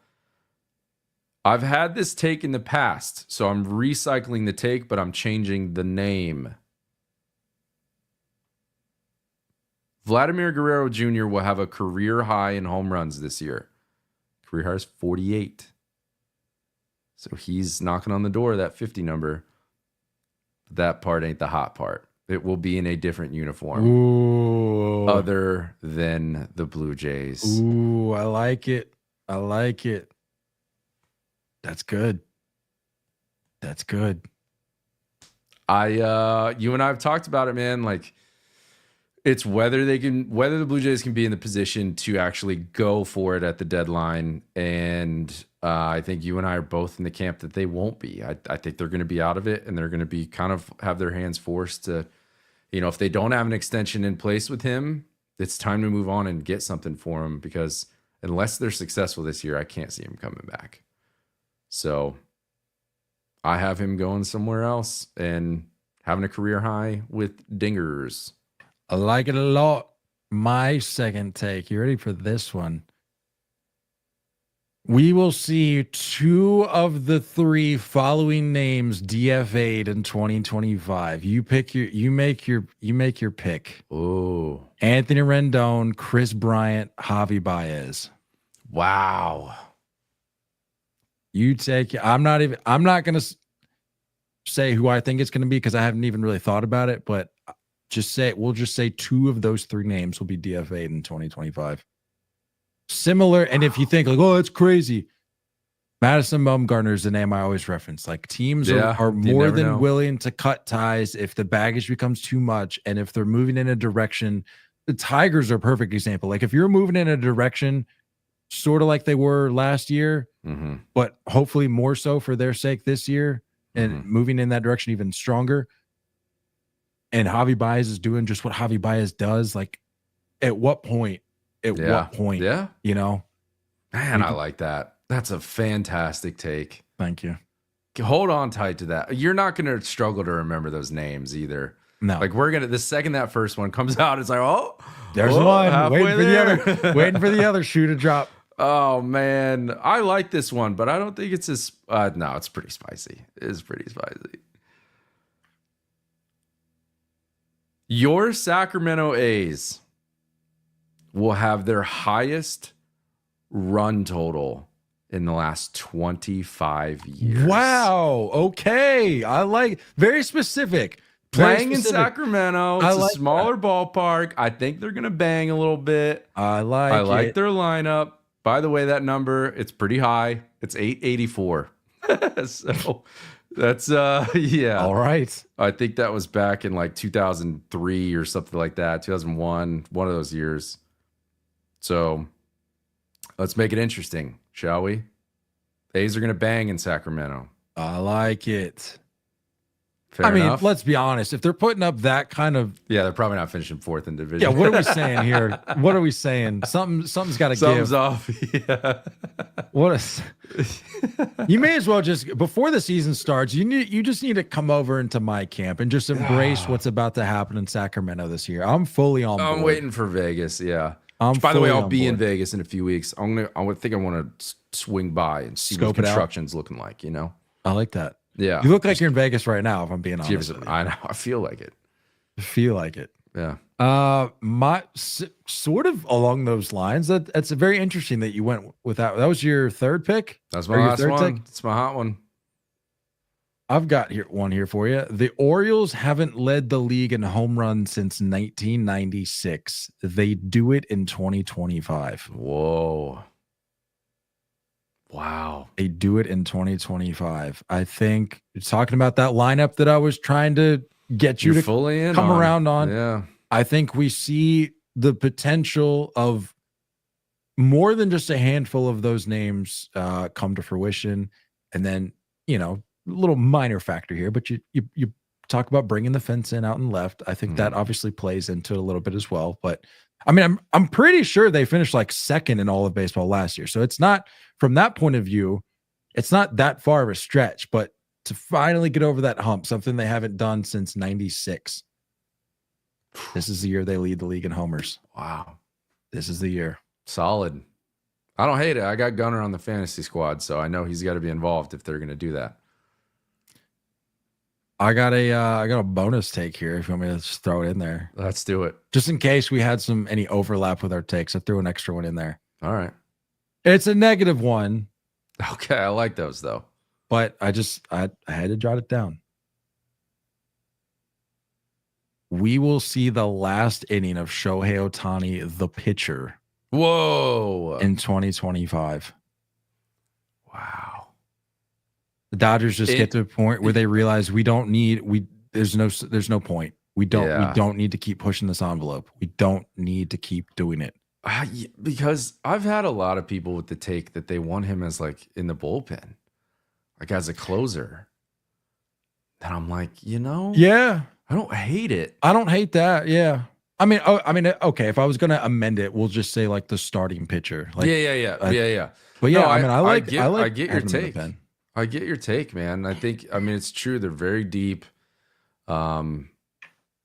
So you're not necessarily saying it's going to be based off of an injury. It's just the fact that they realize that their rotation is so deep and they don't even really need to push it with them. Unfortunately, it's going to be a little pinch, no, a little oblique. Yeah, that's what I'm saying. I think what's going to ultimately prompt this, if it ever happens, is it's not just going to be out of the blue, like, we don't need Shohei anymore. Like we're good without him on the bump. It's going to be something that some sort of tweak or something that prompts it. And they're like,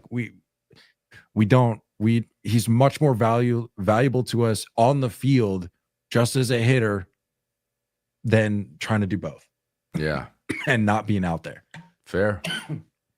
That's fair. That is hot. That's real hot. That's what we're here for. That's what these episodes are here for. Whew. All right.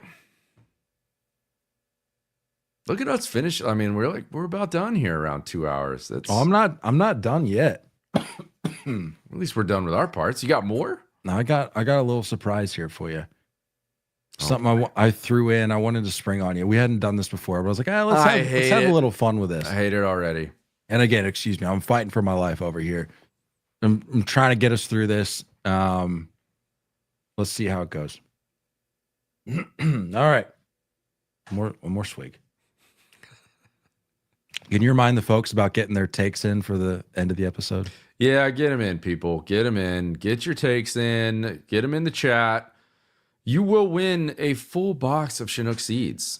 Chinook's already shown their face. They're already hanging out in the chat. They're here ready to read these takes. Show them what you're capable of. Show me something spicy, but also somewhat realistic, and win yourself literally the best seeds you'll ever have. Thank you for that. That's not hot, by the way. That's just a very normal, generic, lock it in every day take. Chinook seeds will be the best seeds you've ever had. All right. You ready for this? You have no idea what I'm about to do. Literally no idea. We're going to do a little. I feel like I'm going to hate it. I think you're going to love it. We're going to do a little MLB ad lib storyline prediction. Oh boy. Okay. Okay. So I'm going to need you to give me the types of words that I request, and I'm going to fill out the story and read you a little story. It's going to be a situation where it's a crystal ball almost, like the season's over. This is how it played out. And this is going to be based on your answers, okay? Oh, see, I was the kid that just put poop in every ad lib one, and I was that kid when you read it. Yeah, no, that's terrible. We're not doing that. All right. All right, you ready for this? Yeah. All right, give me a National League team. I have no context. It's just straight ad libs. Yeah, that's how you do it. You gotta take the answers because you don't. If I give you the story, then it's not gonna make. It's going to be too easy and boring. Chicago Give me a National Cubs. League team. All right. All right. Well, no, give me another team. The different team? You'll see why. Just give me another National League team. Milwaukee Brewers. Staying in the Central. Give me a verb ending in ing.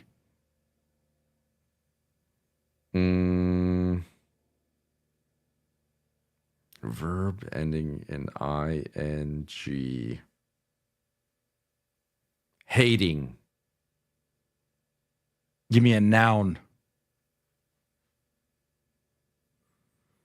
There's going to be a handful of these, folks, so just bear with us. So I got to speed it up. Is that what you're saying? Yeah. Let's go with Noun. Let's go dumpster. Give me an exclamation, a word that you'd shout. Look out. Give me a player's name from the Brewers. Christian Yelich. Give me a verb ending in ed. I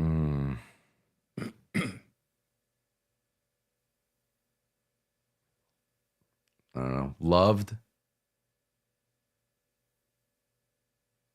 Give me a body part. Ankle.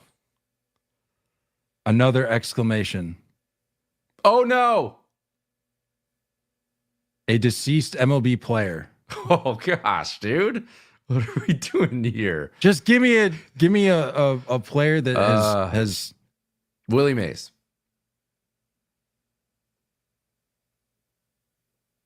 All right. Well, this is on you.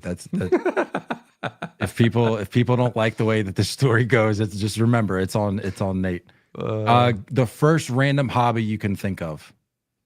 First random hobby. Fishing. Okay.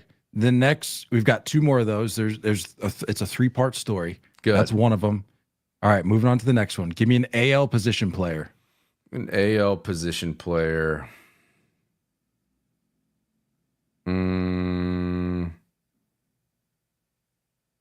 Carlos Correa. Verb ending in ing.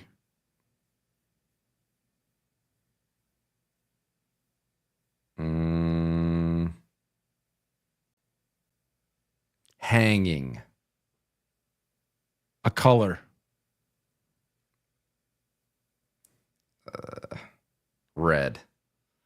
An object. Helmet. Body part.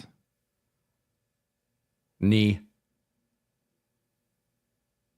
Number. 2. Another number. 37. That's good. All right, that's the second storyline and the last one here. Position player under the age of 25. Ooh. Position player under the age of 25.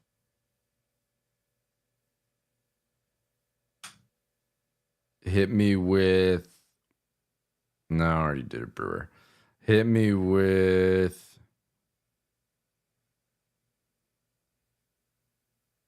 Luis Angel Acuna. I like it. Verb ending in ing. I'm trying to like, should it be baseball themed? You know, like sliding. No, you do whatever. Tripping. Noun.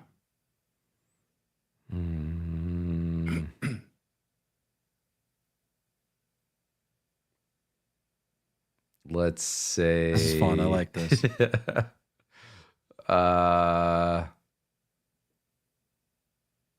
Noun. Let's say Leonardo DiCaprio.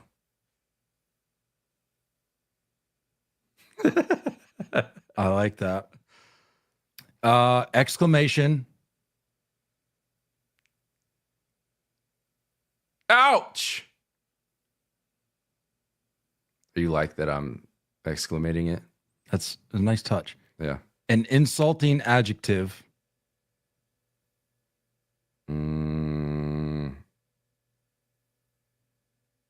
Slimy. MLB Hall of Famer. Well, I got a few more. Randy Johnson. A number. 912. Another number. 81. 81. Another number 6. and an adjective. Rounding us out here. I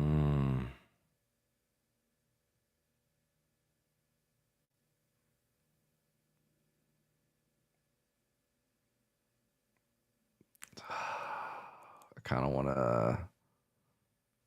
I don't know. It's your call. It's the last one. Yeah.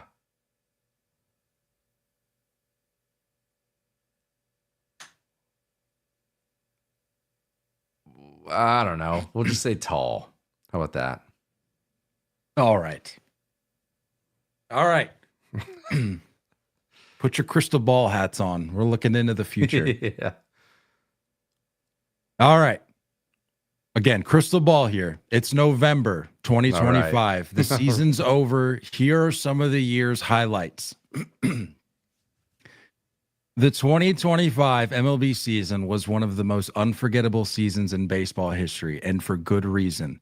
It all started on opening day when, after the home plate umpire of the Milwaukee Brewers game ejected a fan for hating a dumpster while shouting, "Look out," Christian Yelich stormed over, loved the ump's ankle, and yelled, "Oh no, you're worse than Willie Mays trying to fish."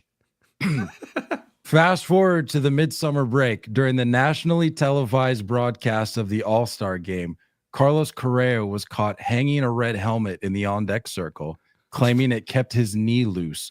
His superstition led him to win All-Star Game MVP, however, with 2 hits, 37 RBIs, and being credited for the record-breaking number of red helmets purchased by fans at the team store following the game. How could we forget the finish to the year? By Game 7 of the World Series, Luis Angel Acuna was a drunken legend.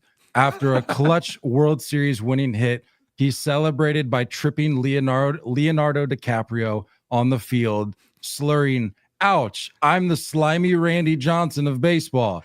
He finished the World Series with 912 hits, 80 and just 81 strikeouts, and a record 6 babies autographed in a single World Series, turning 2025 into a tall roller coaster that nobody could unsee. All right. All right. There's your 2025 season in a nutshell.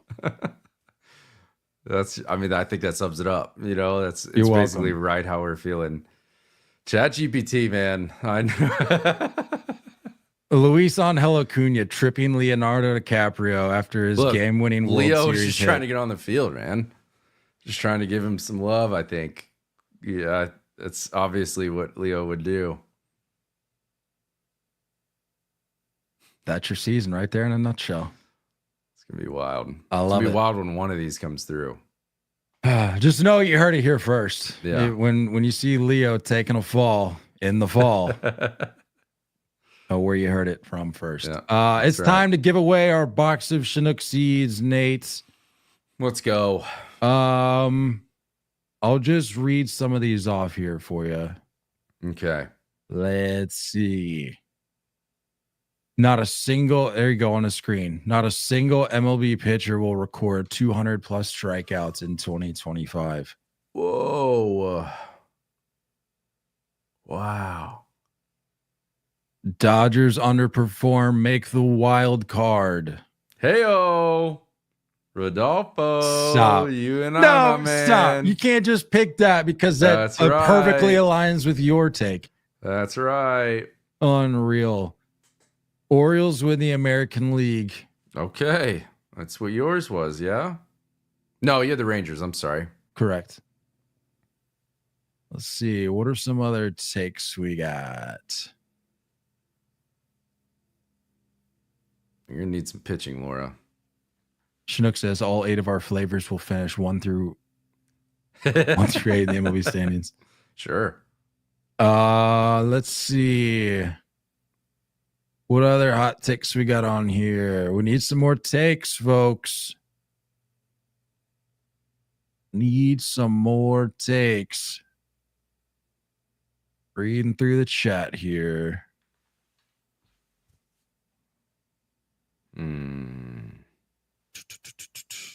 No pitcher. Yeah, we saw that one.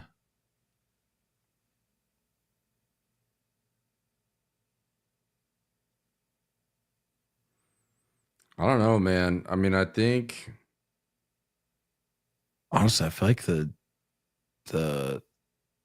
200. 200 Ks. I like Hunter Green leading the league in Ks. That's from Matt. Oh, I was just kinda going like off the ones. Brendan. I was going off the ones in the chat, but you're Oh, we're going just off doing of, chat. That's- These are pre-sent in. these are I like that. pre-sent in. Yeah. Sorry, pre-sent in. Unless you're both here live and did your homework beforehand. Again, as a reminder, this is what you're playing. How Right many? here. Let me see how many 200 strikeout guys did we have last year? Right here. This is what you're playing for. Strikeout. Oh, I like this one. leaders. Check it out on the screen, Nate. How about this? Oh, I see what you're doing there, Joshua. Get a little bit of a plug. I see To what be you're fair, doing. To be fair, Josh was the one that had the 200 strikeouts take. So That was pitchers, by the way. Is that what he said? Yeah. Not a single MLB pitcher will record 200 plus strikeouts. We had 11 last year, so It's a hot take. that's a hot take. It's a hot take. I will say. I'm curious. Do you have the names up by chance? Yeah.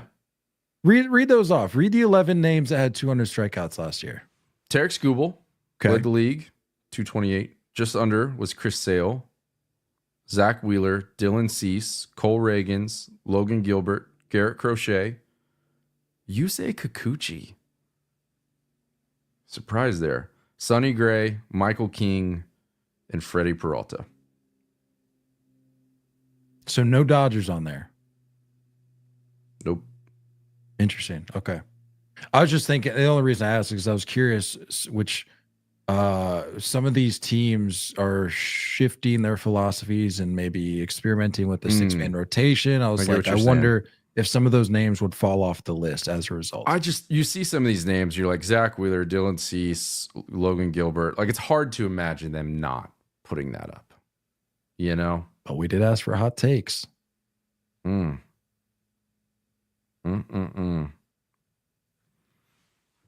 It's up to you, guy. You're the one. I'm not really looking at the chat. Should I be? I feel like that's our.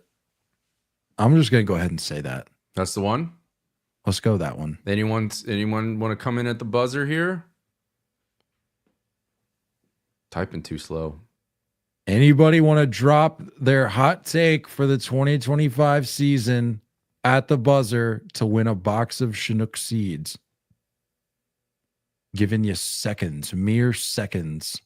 I mean, to be fair, I feel like Josh did come in with a little bit of security, with his Getting us This- shouted out this at take. on MLB Network. getting mentioned on MLB Network. Yeah, I mean, there's going to be something wild that we're going to have to pull off. we have to break some sort of news or something. Yeah. I mean, I can do it. Should I be the guy that like buries something crazy at the Oakland A's construction site? There you go. Do it. They have to dig it up. Do it. Put like a note on there. Yeah. Just say I'll bury know this why we had to 3-0 do take this. jersey. you know why we had to do this. Yeah. All right, Laura in the chat declares that Josh is the winner. So Josh, congratulations. Josh, that's hot, man. We're gonna be sending you some stuff. Enjoy these. Just let them bless your mouth with just an abundance of delicious flavor, comfortable flavor that doesn't chew up your mouth, flavor that doesn't have you diving for the water when you're done. Unbelievable. Chinook does it different. They do You're it gonna see. different.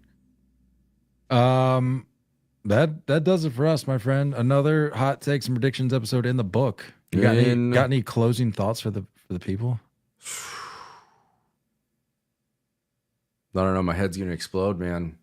We talked a lot of ball. Talked a lot of ball. I'm really excited. I'm assuming we are. We got opening day around the corner here. So are we? When are we coming back? We'll see you guys in a week. Yeah, There's no think sense that's right. We're gonna let that's this. right. We're gonna let this one breathe through opening week or through opening day. And Yeah. then we'll check back in with you guys after opening weekend. Yeah. Talk about all the things that went down. There's a good chance we're hanging out Thursday, by the way. Oh, yes. Great point. Gosh, I Yeah. almost forgot. Yeah. Doing a live stream for opening day. I know I'll be there. I'll be setting it up and getting the stream out there. But I think Nate hopefully will be able to join me for at least a little of it, if I'm not gonna most try. of it. Yeah. But I will be there for that. So at the very least, come hang out with me. But Nate will be on there. He'll be making some appearances. I'm gonna try. We're gonna enjoy some opening day baseball. And I know that so many of you rock multiple screens on opening day. So just go ahead and plan to make one of us. Yeah, one of those for us. screens. Yeah, one of those screens for us. In the chat, will you be live on all platforms? Yes. Same as these streams, we'll be on Facebook, we'll be on YouTube, we'll be on Twitter, just hanging out with everybody. So feel free to make plans to bring some snacks, maybe even bring a meal.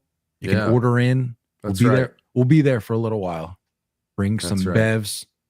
And We're gonna have some seeds. I'm gonna be rocking through some seeds. We'll have seeds. And who knows? We may even do like a giveaway or two. Who knows? We've done giveaways in the past. Why not another?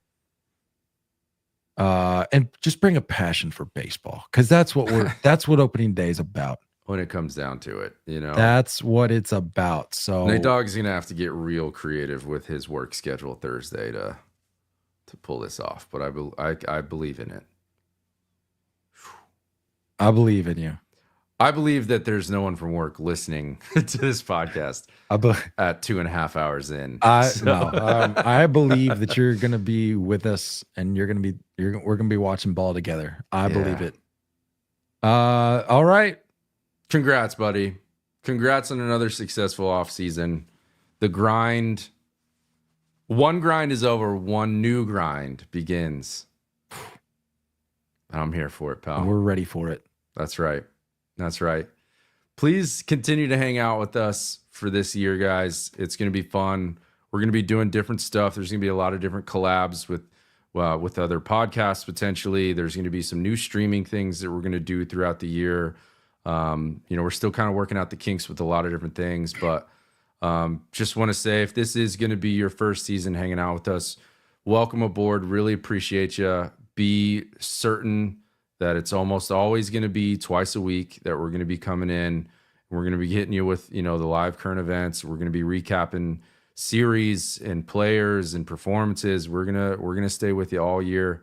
And for those that have been here a while, we love you. You're the reason we're still doing this. You're the reason that we're able to have amazing partnerships like Chinook that are brought on board. So we're just really, really thankful. I think we speak I think I speak for you as well, that we're just super grateful for being able to do this and talk the game we love. So thank you guys so much. Check out our shop, and we'll see you Thursday if you want to hang out. Don't go chasing curveballs. We love you on as always. Looking forward to talking more baseball with you guys soon. Until next time, stay filthy.